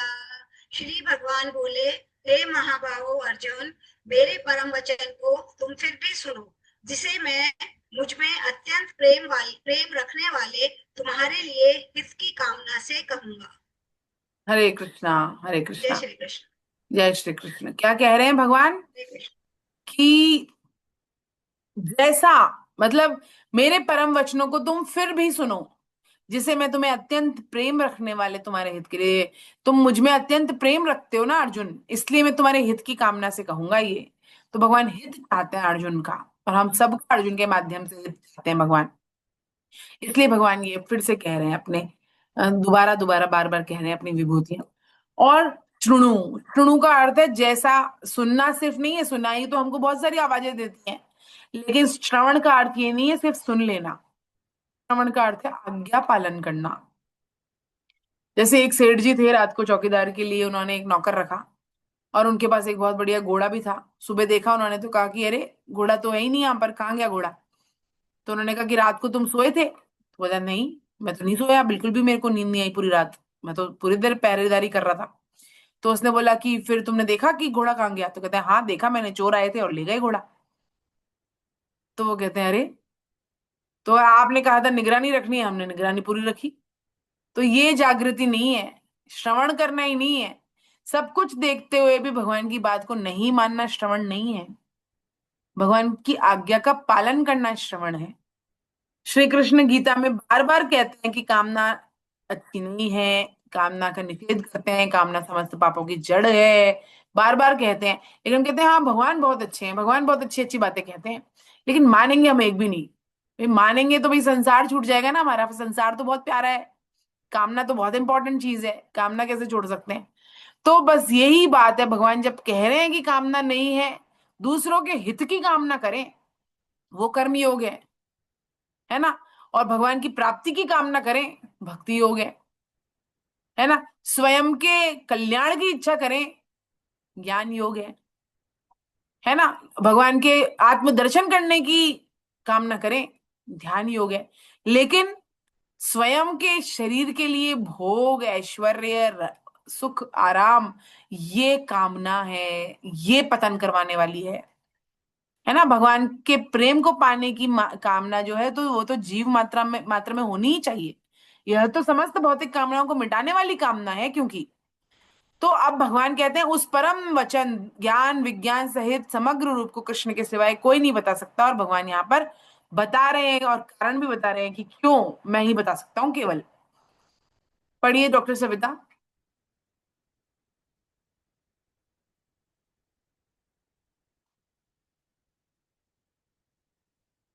हरे कृष्णा।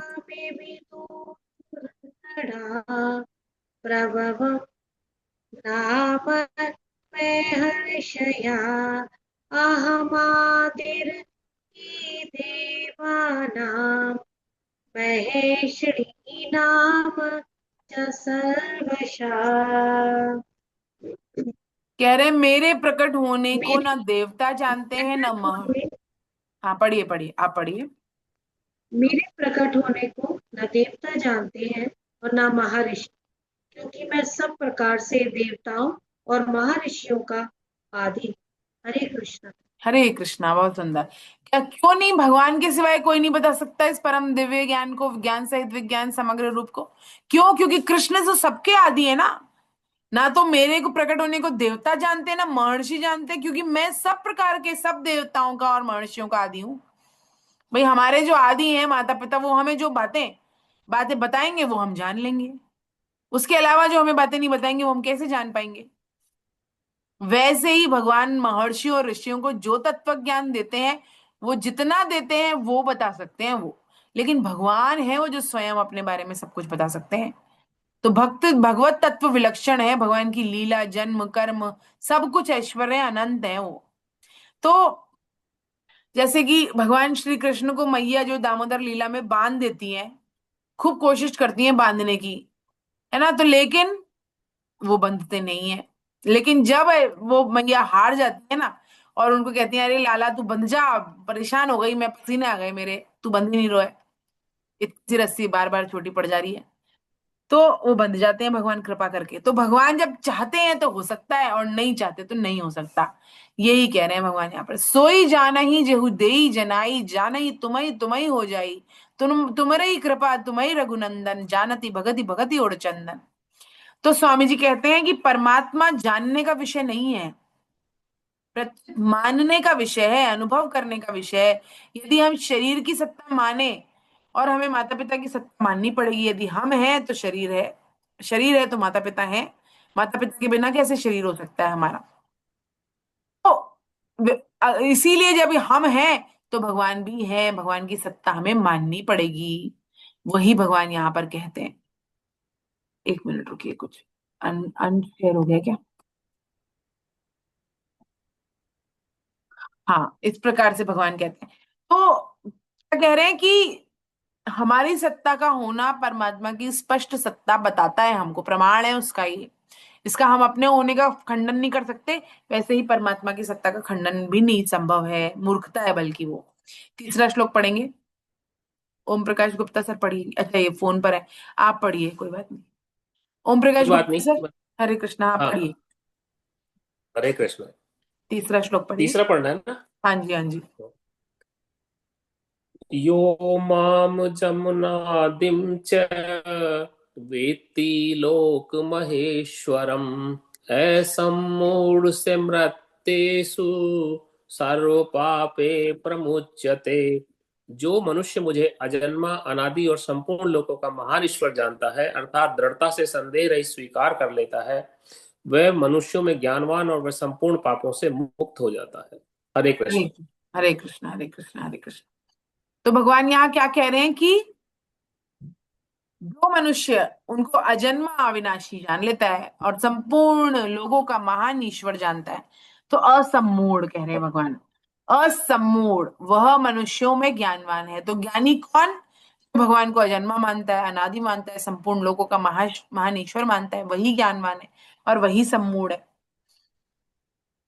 और संसार में आकर्षण, महत्व, बुद्धि होना, समस्त सृष्टि के परम कारण एक परमात्मा ही सृष्टि, उनकी सत्ता, स्फूर्ति, सब कुछ वहां से ही मिल रही है। भगवान देवों के देवों हैं और कण कण में विद्यमान है। और ऐसा नहीं जानना मूढ़ता है, ऐसा जानना सम्मूढ़ होना है, असम्मूढ़ होना है। तो प्रभु समस्त सृष्टि के मालिक होते हुए भी जीव मात्र के प्रति कितने कृपालु हैं और दयालु हैं। जैसे कोई बहुत अमीर आदमी हो और एक तो बिल्कुल ऐसा हो निर्मम, है ना, अत्याचारी, और एक ऐसा हो जो बहुत दयालु हो, खूब दया करे सब पर। तो कौन अच्छा है? जो दया करे वो है। तो षड ऐश्वर्य होते हुए भी भगवान क्या करते हैं? दयालु हैं बहुत। दया का भाव, हम जरा सा कुछ हम बन जाते हैं कुछ, तो हमारी दया धीरे धीरे कम होने लग जाती है, जीव मात्र पर दया नहीं आती, घमंड आ जाता है। तो इसे जानकर हम समस्त अशुभ संसार से मुक्त होते हैं, ये जानकर कि भगवान कितने दयालु हैं। हमारे मन में किसी भी प्रकार का संशय नहीं रह जाता, और इसे जानकर व्यक्ति ज्ञातत्व और कृत्य हो जाता है, संपूर्ण पापों से मुक्त हो जाता है। अब भगवान 20 अलग अलग भाव बता रहे हैं, और ये सभी परमात्मा को, परमात्मा की सत्ता और स्फूर्ति, इसी से पा रहे हैं। भगवान 20 भाव बताएंगे और डॉक्टर सविता पढ़ेंगी। हरे कृष्णा। और 5 पढ़ेंगे, उसके हरे बाद हम कृष्ण। पूर्ण करेंगे आज, बस ये दोनों श्लोक और पढ़ेंगे। बुद्धिर्ज्ञानमसम्मोहा क्षमा सत्यं तमा क्षमा सुखं दुःखं भवो भावो भयं च भयमेव च अहिंसा संततुष्टिः तुष्टिः तपोदानमय यशो यशा भवन्ति भावभूतानां मत्येव पृथक्यविधा।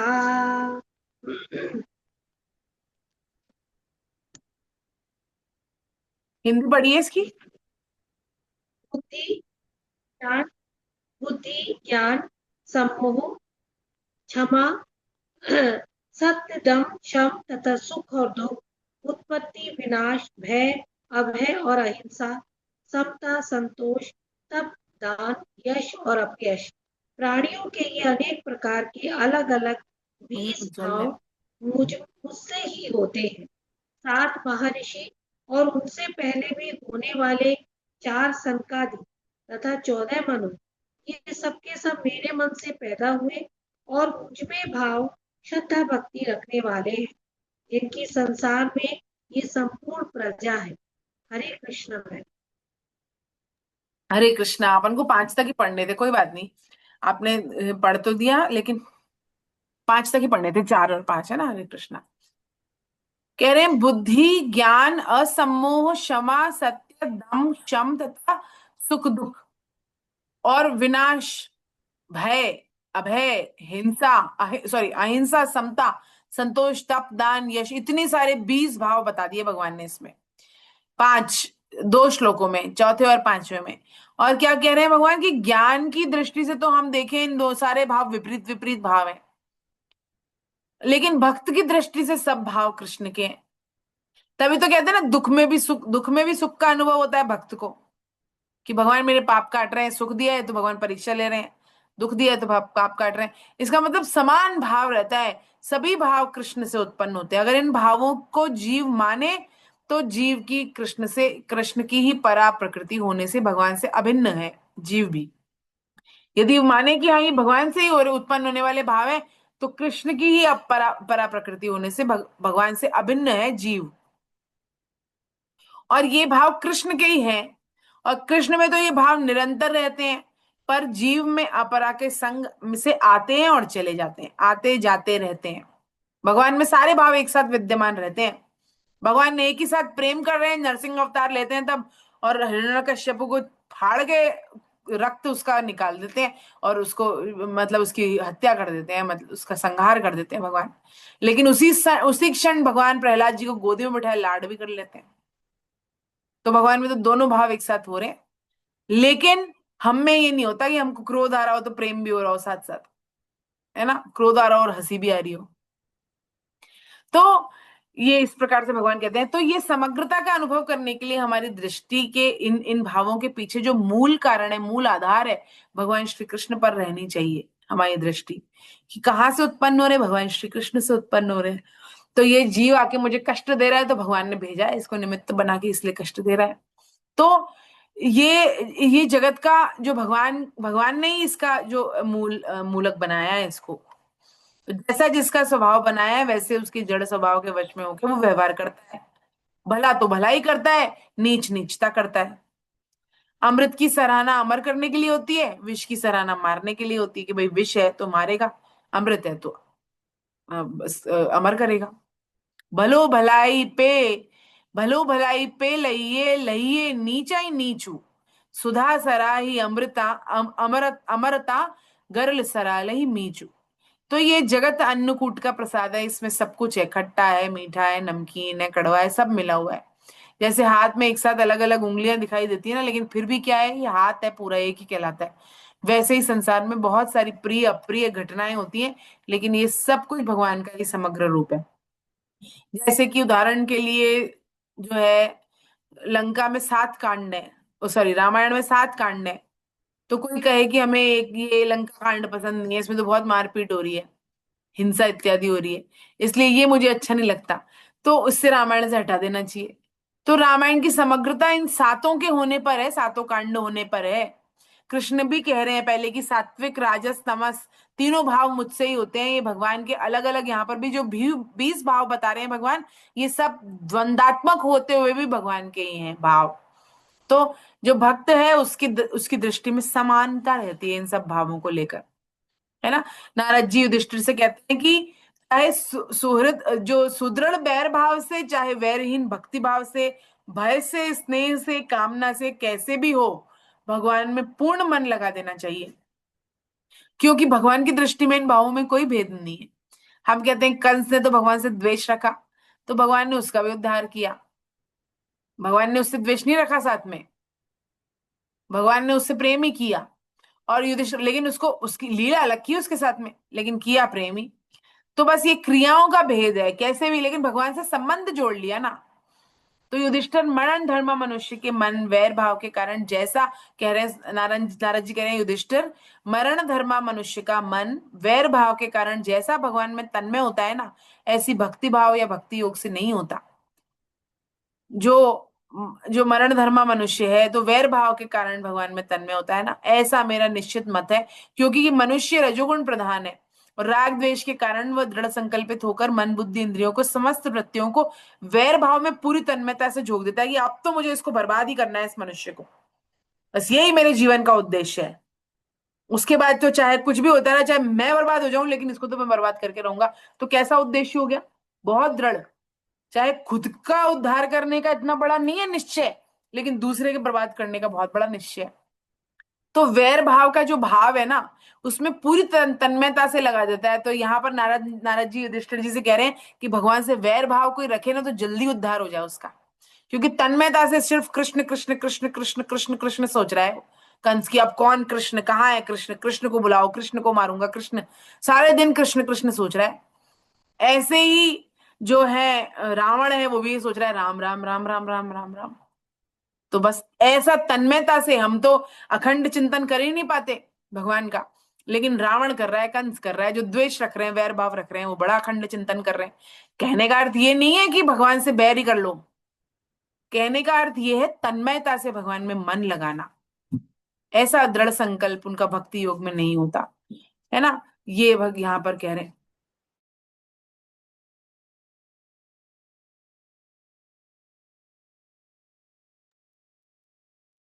है ना, ये कह रहे हैं भगवान यहाँ पर। तो इस प्रकार से आज हम यही पूर्ण करते हैं। अब हम पेपर डिस्कस कर लेंगे इस अभी 5 श्लोकों में। आप याद रखिएगा, ओम प्रकाश गुप्ता सर को ही दे देती हूँ ये जिम्मेदारी कि आप याद रखिएगा, है ना। सविता मैम कुछ पूछती हैं? हरे कृष्णा। आप पूछिए 2 मिनट में प्रश्न उत्तर लेकर, और उसके बाद में मैं क्वेश्चन आंसर्स वो करेंगे अपन पेपर। हरे कृष्ण मैम। हरे कृष्णा। मैम जो ये पंचरत्न श्लोक है, हरे कृष्ण मैम, ये जो मैम पंच रत्न श्लोक है, तो ये आप अगर आपको ठीक लगे तो आप नेक्स्ट से जैसे मेरे को लगता है कि एक एक बार सुन लीजिए, तो जैसे अगर उसमें प्रोनाउंसिएशन उच्चारण में कहीं कुछ गलती हो तो आप उसको चेक कर देंगी। तो जैसे डेली करते हैं तो उसमें उच्चारण अशुद्ध नहीं होगा। ठीक है, कर लेंगे, है ना, ऐसा कर लेंगे। अगली क्लास में से हरे अगली कृष्ण। क्लास में एक एक करके पढ़वा लेंगे। या फिर मैं ये भी कर सकती हूँ कि आप लोग मुझे ऑडियो बना के या वीडियो बना के भेज दें ग्रुप पर अपने, अपना दिव्य पंचरत्न श्लोक पढ़ें। और वैसे मैं भी वो संस्कृत की बहुत बड़ी कोई ज्ञाता नहीं हूँ, लेकिन फिर भी ये दिव्य पंचरत्न श्लोक तो हम सुनते हैं, इसलिए ध्यान है। तो मैं देख दूंगी, उसमें कोई समस्या नहीं है ना। मैं बता दूंगी, कोई त्रुटि हरे हुई तो कृष्ण। बता दूंगी, है ना। स्वामी जी की आवाज में भी भेज दूंगी ये पंचरत्न श्लोक, तो हमारे लिए आसान हो जाएगा समझना भी, है ना। हरे कृष्णा, हरे कृष्णा, बहुत सुंदर। हरे कृष्ण। चलिए मैं एक बार पेपर ओपन करती हूँ, सर ने मुझे भेज दिया है। आप लोगों को सबको अनम्यूट कर रही हूँ मैं ना, तो इसमें हम लोग, आप ही लोग इसका उत्तर देंगे। आप, मैं प्रश्न पढ़ूंगी, आप लोग उत्तर देंगे, है ना। मैं सबको अनम्यूट कर देती हूँ एक बार।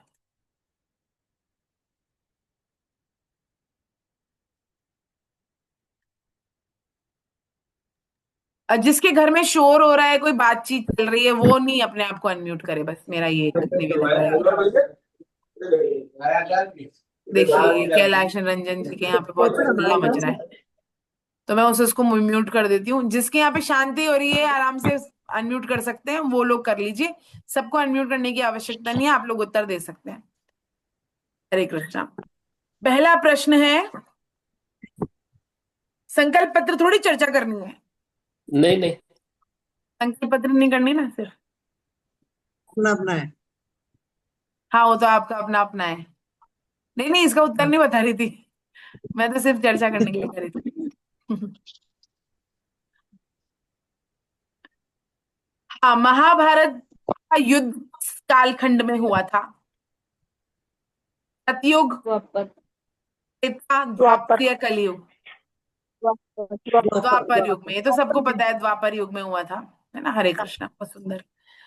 फिर उसके बाद कह रहे हैं, राग मिटाने का सबसे सरल उपाय क्या है? भक्ति योग, ज्ञान योग, ध्यान योग, कर्म योग? ज्ञान योग।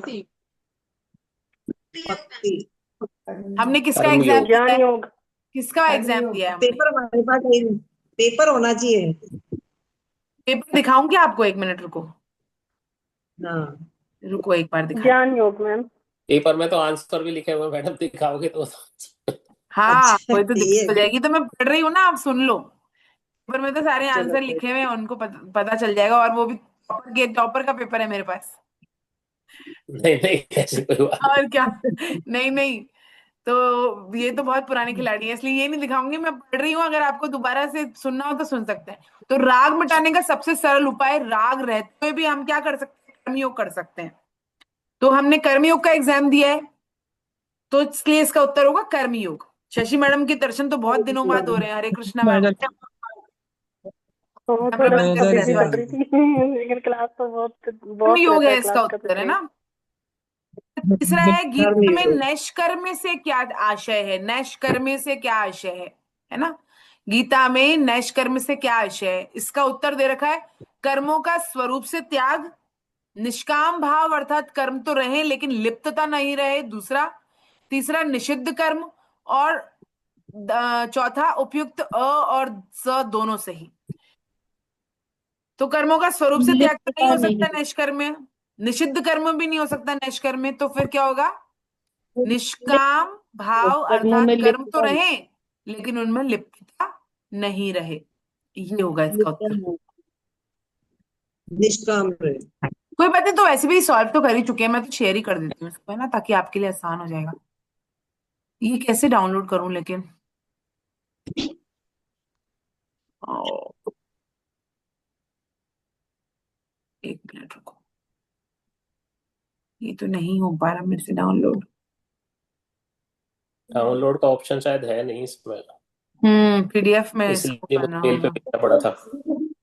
हाँ, आपने शायद स्क्रीनशॉट ही ले रखा है, खैर कोई नहीं, अब नहीं मेरा अच्छा, मेल अकाउंट ही ओपन करूं क्या, चलिए मैं इसको ही शेयर डाउनलोड का कर, ऑप्शन।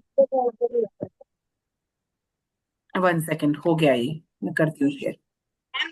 मैं शेयर कर दूं ना क्वेश्चन पेपर? वो मेल किया हुआ है, इसमें शेयर कर रही हूँ ना, आपको दिख रहा है अभी। Yes ma'am.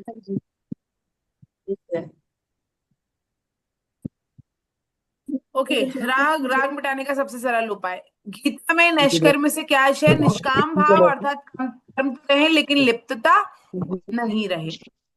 उपनिषदों में कौन बोल रहे हैं,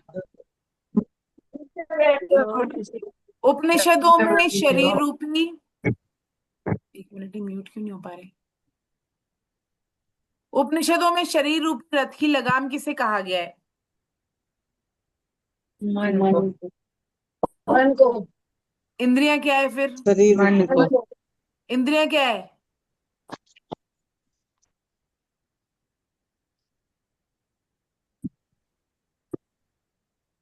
ओम प्रकाश गुप्ता सर मन ही के ऊपर बताएंगे। लगानी पड़ती है। इंद्रियां क्या है, इंद्रियां बुद्धि तो क्या घोड़े है, हैं, विषय है, घोड़े हैं इंद्रियां तो। इंद्रिय और विषय क्या है,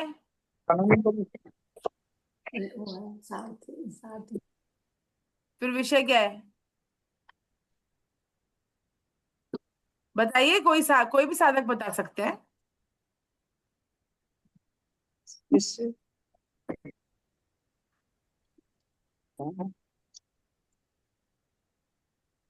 शरीर। नहीं, विषयों का याद बुद्धि, नहीं। बुद्धि जो है वह तो रथ को हाँकने वाला सारथी है। मन को हाँ, लगाम, घोड़ों, मन है ना वो लगाम है, बिल्कुल सही लिखा है आपने। और आत्मा कौन है, रथ लाने वाला है, और शरीर रथ है ना। इसमें इसका इसका जो विषय है ना उसके बारे में चर्चा ही नहीं की गई है। जो उपनिषदों में 5 कहे गए हैं ना, उसमें ये नहीं कहा है, विषय है ही नहीं। सबसे पहले इंद्रियां हैं जो घोड़े हैं, मन है लगाम है, और नहीं, बुद्धि लगाम है, इसमें बुद्धि दी नहीं है लेकिन, दीदी ने बुद्धि सारथी है, जीवात्मा को। और मन लगाम है, सही लिखा है, मन ही लगाम है। और फिर महाभारत युद्ध होने के पीछे मुख्य कारण क्या है, दुर्योधन द्वारा धृतराष्ट्र की पांडवों को मामा। प्रताड़ित करना है। द्रोण, आप लोग मत बोलिए एक बार, द्रोण भीष्म आदि की पांडवों के प्रति उदासीनता है, धृतराष्ट्र की मामका वृत्ति है, ये उपयुक्त सभी सही है, धृतराष्ट्र की मामका वृत्ति है, नाम का। बिल्कुल सही। तो ये इसका उत्तर सही है। देखिए सारे उत्तर दिखाई दे रहे हैं, सर कह रहे थे ना ओम प्रकाश गुप्ता की देंगे फिर तो कोई भी आसानी से बता देगा। निम्न में कौन सा कथन असत्य है? असत्य। जो केवल शुभ क्रियाओं का संकल्प करता है वह योगी है तथा सन्यासी है। केवल अग्नि का त्याग करने वाला सन्यासी नहीं होता। केवल क्रियाओं का त्याग करने वाला योगी नहीं होता। संकल्पों का त्याग किए बिना मनुष्य कोई सा भी योग नहीं हो सकता। तो ये ब, स और द तो क्या है? सत्य है। ये तीनों तो सत्य है। तो असत्य कौन सा है? जो केवल शुभ क्रियाओं का संकल्प करता है वो योगी और सन्यासी है। ये तो सही नहीं है, ये गलत है। तो इसका उत्तर सही होगा अ। किसी को कोई कंफ्यूजन है तो बीच में पूछ सकते हैं। हाँ लिखा है ना चंद्रशेखर सर, इसमें आंसर लिखा लिखा है, फिर क्या करूं? सब कह रहे हैं स्क्रीन शेयर करो, इसलिए मैंने कर दिया। भगवान कृष्ण अर्जुन को बार बार गीता में कह रहे हैं युद्ध कर युद्ध कर। क्या सातवां भगवान रह अर्जुन गया मैडम, सातवां रह गया। रह गया क्या? 7 बार रह गया। अच्छा हाँ। इंद्रियों के 5 विषय कौन कौन से हैं? शब्द, स्पर्श, रूप, रस, गंध। बिल्कुल सही। ये है विषय। स्पर्श, शब्द, स्पर्श, रूप, रस, गंध। और भगवान कृष्ण अर्जुन को बार बार गीता में कह रहे हैं युद्ध कर युद्ध कर। क्या भगवान कृष्ण को युद्ध के लिए उकसा रहे हैं क्या? आप सिर्फ प्रश्न देखते हैं, उसके बाद आप लोग उत्तर दीजिए। आंसर बाद में दिखाऊंगी। थोड़ा तो सस्पेंस बनना चाहिए ना। बोलिए। अब कोई नहीं बोल रहा। भगवान के अर्जुन को बार बार नु गीता मैम में मैं कह कर रहे हैं दूंगी, कि आप युद्ध पहले कर अभी तो युद्ध अभी कर। सुनिए, पहले कर दूंगी शेयर। अर्जुन को बार बार कह रहे हैं युद्ध कर। क्या भगवान अर्जुन को युद्ध करने के लिए उकसा रहे हैं क्या? नहीं नहीं, उकसा नहीं फिर रहे हैं, बोल रहे हैं तुम अपना कर्म कर। कर्म नहीं कर। रहे, अर्जुन तो खुद ही कर्म युद्ध करने के लिए करना कह चाह रहे रहे थे। अब क्या है इसका उत्तर देखें। हाँ, नहीं, भगवान ने तो उसे अपने कर्तव्य का ज्ञान करवाया है। कर्तव्य ज्ञान, कर्तव्य का ज्ञान। प्राणायाम के बारे में निम्न में से कौन सा कथन सत्य है? ये तो देखना ही पड़ेगा उत्तर। पूरा प्राणायाम। श्वास को बाहर निकालना अर्थात प्राण में अपान का हवन, इसको मैंने करवाया था क्लास में भी। कुंभक श्वास को भीतर रोक लेना अर्थात प्राण अपान दोनों की गति रोक देना। रेचक श्वास को भीतर ले जाना अर्थात अपान का प्राण में हवन। और उपयुक्त अ ब स तीनों सही। क्या होगा इसका उत्तर?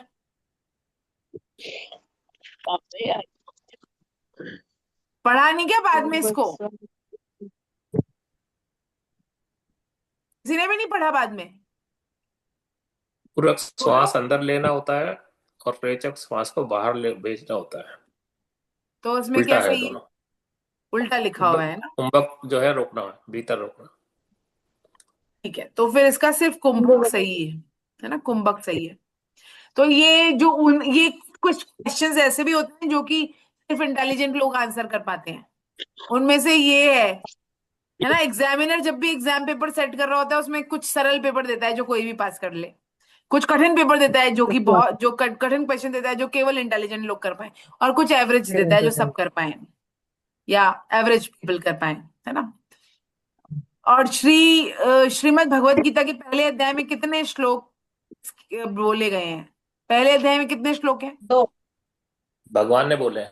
भगवान ने कितने बोले? भगवान ने एक भी नहीं बोला। भगवान ने कुछ नहीं बोला, पहले में तो कुछ नहीं बोला। बताएगा कोई? और पहले कोई? में तो कुछ नहीं बोले भगवान। कोई भी नहीं, कोई भी नहीं, एक भी नहीं बोला। एक भी एक नहीं भी नहीं बोला। बोला। हाँ बिल्कुल सही। भगवान एक ने भी केवल नहीं। ले जाके रथ को खड़ा कर दिया था लेकिन बोला कुछ नहीं था। और हाथ से इशारा करके पहले बताया था ये देख, ये दोनों तरफ की सेनाओं को देख। अर्जुन हाँ, लेकिन भगवान ने बोला हाँ नहीं था, बोला बोला एक्टिवली नहीं। बोला नहीं था कुछ भी। अर्जुन दुर्योधन आदि को आतताई भी कहता है और उन्हें मारने से पाप भी लग रहा है, ये भी कह रहा है। आखिर ऐसा क्यों? दुर्योधन आदि बात है। क्योंकि वो उसका सगा है। मोह के कारण। कौन सगा है? दुर्योधन उसका भाई है ना। हाँ तो लेकिन वो आतताई हाँ, भी कह रहा है और उसका पाप लगने की बात भी कह रहा है। अर्जुन मोहग्रस्त है क्योंकि है ना, इसका उत्तर यही मोहग्रस्त। होना चाहिए, क्योंकि मोह के कारण। हाँ, अर्जुन मोहग्रस्त है, अर्जुन को दोनों विपरीत बातें कर रहा है अर्जुन, इसलिए वो मोहग्रस्त है इसके कारण।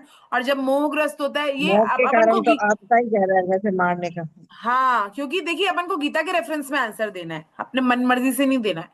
गीता में लिखा है ना, आतताई कह रहा है और उसको मारने की बात भी कह रहा है, क्योंकि मोहग्रस्त मनुष्य की मारने की बुद्धि बात। जो होती है वो भ्रमित बातें करती है। गीता के अंत में भाव के अनुसार कर्म में 3 भेद बताए गए हैं। कौन कौन से हैं? अंतःकरण के भाव के अनुसार कर्म के 3 भेद हैं, कौन कौन से? कर्म, अकर्म एंड अंत विकर्म। कर्म, अकर्म और कर्म के विकर्म, तीन। है ना? सही है, कर्म, विकर्म। बिल्कुल, कर्म अकर्म विकर्म। सुहृद से क्या आशय है? जो दूसरों का भला चाहता है। नहीं, सुहृद। सुहृद। अच्छा, पढ़िए, लास्ट में पढ़िए। सुंदर हृदय वाला। दूसरों का हित चाहता है, भला। कौन है सुहृद?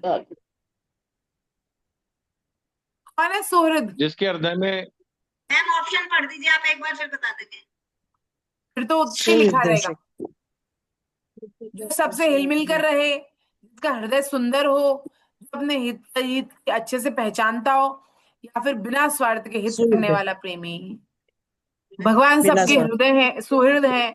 क्यों? क्योंकि वो बिना स्वार्थ के सबसे प्रेम करते हैं, इसलिए सुहृद है। भगवान ने दूसरे अध्याय में कौन कौन सी लौकिक निष्ठाओं का वर्णन किया है?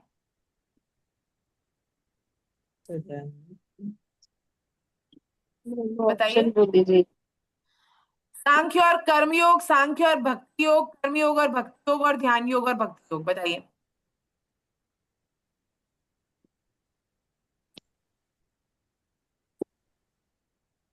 सांख्य और कर्म, है ना, सांख्य, सांख्य और कर्मयोग के बारे में भगवान ने कहा। और भगवान कह रहे हैं यहाँ पे भौतिक निष्ठाएं, ये भौतिक दोनों निष्ठाएं, स्वामी जी ने इसका वर्णन किया है कि भक्ति योग अलौकिक निष्ठा है, लेकिन जो सांख्य योग और कर्म योग है ये लौकिक निष्ठा है। हरे कृष्णा। इसलिए लौकिक निष्ठा सांख्य योग और कर्म योग। 2.11 से 2.30 तक हाँ, सांख्य योग।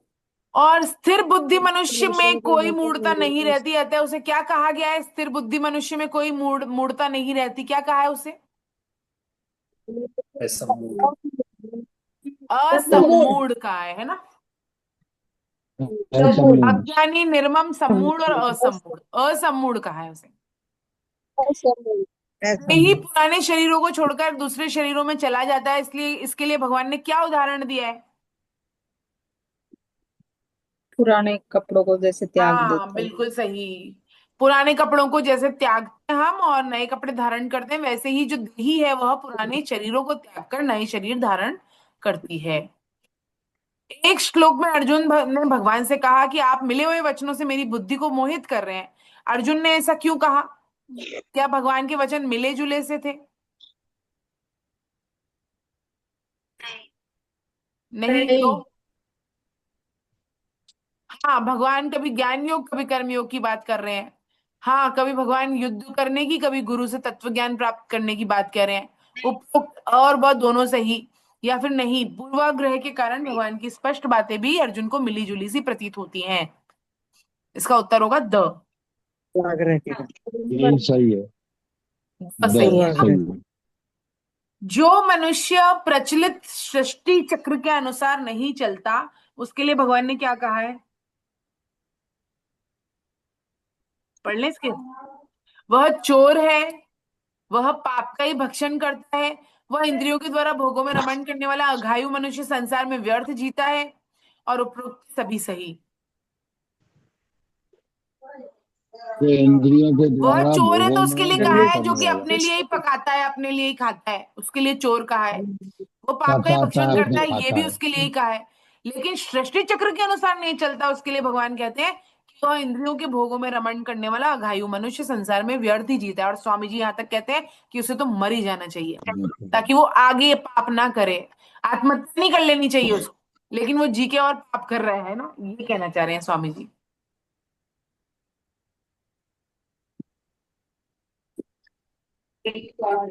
अब कह रहे हैं अगले श्लोक में, अगले अध्याय, अगले प्रश्न में, युद्ध क्षेत्र में अपने सामने कुटुंब समुदाय को देखकर अर्जुन विषाद मग्न हो जाते हैं और उसके 8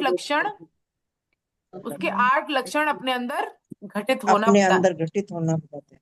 हाँ बताते हैं। कौन सा लक्षण इसमें शामिल नहीं है? कौन से बच्चे मेरे अंग शिथिल हो रहे हैं, मुझे भूख प्यास का भी ज्ञान नहीं हो रहा, मेरे रोंगटे खड़े हो रहे हैं, मेरे शरीर में कपकपी आ रही है। मुझे भूख प्यास का ज्ञान नहीं हो रहा, ऐसा नहीं कहा अर्जुन ने, है ना? शामिल नहीं है पूछा है। तो ये तीनों तो कहे हैं उसने, मेरे अंग शिथिल हो रहे हैं, मेरे रोंगटे खड़े हो रहे हैं, मेरे शरीर में कपकपी आ रही है। तो इसका उत्तर होगा ब। भगवान का अवतार लेना क्या है? भगवान का अवतार लेना क्या है? अवतरण या नीचे उतरना, इंद्रियों से अगोचर भगवान का कृपा पूर्वक इंद्रिय गोचर हो जाना, लीला करने के लिए मनुष्य रूप में प्रकट होना, या उपयुक्त सभी सही? उपयुक्त सभी सही है ना। अभी सही अवतार है। को बोला है, अवतरण कहा है गीता जी में। इंद्रियों के अगोचर भगवान का कृपा पूर्वक इंद्रिय गोचर हो जाना, ये भी सही है। और भगवान लीला करने के लिए मनुष्य रूप में साकार रूप से प्रकट होते हैं, ये भी सही है। तो तीनों ही सही है। व्यवसायत्मिका बुद्धि क्या है? अपने व्यापार व्यवसाय के प्रति बुद्धि की क्षमता। इसका तो बताओ, पहले आप लोग बताओ, व्यवसायत्मिका बुद्धि क्या होती है? अनन्य भाव से भगवान में बुद्धि लगाना, हाँ भगवान से अनन्य भाव से प्रेम। हम चित्त बुद्धि ये तो नहीं है फर्स्ट वाला।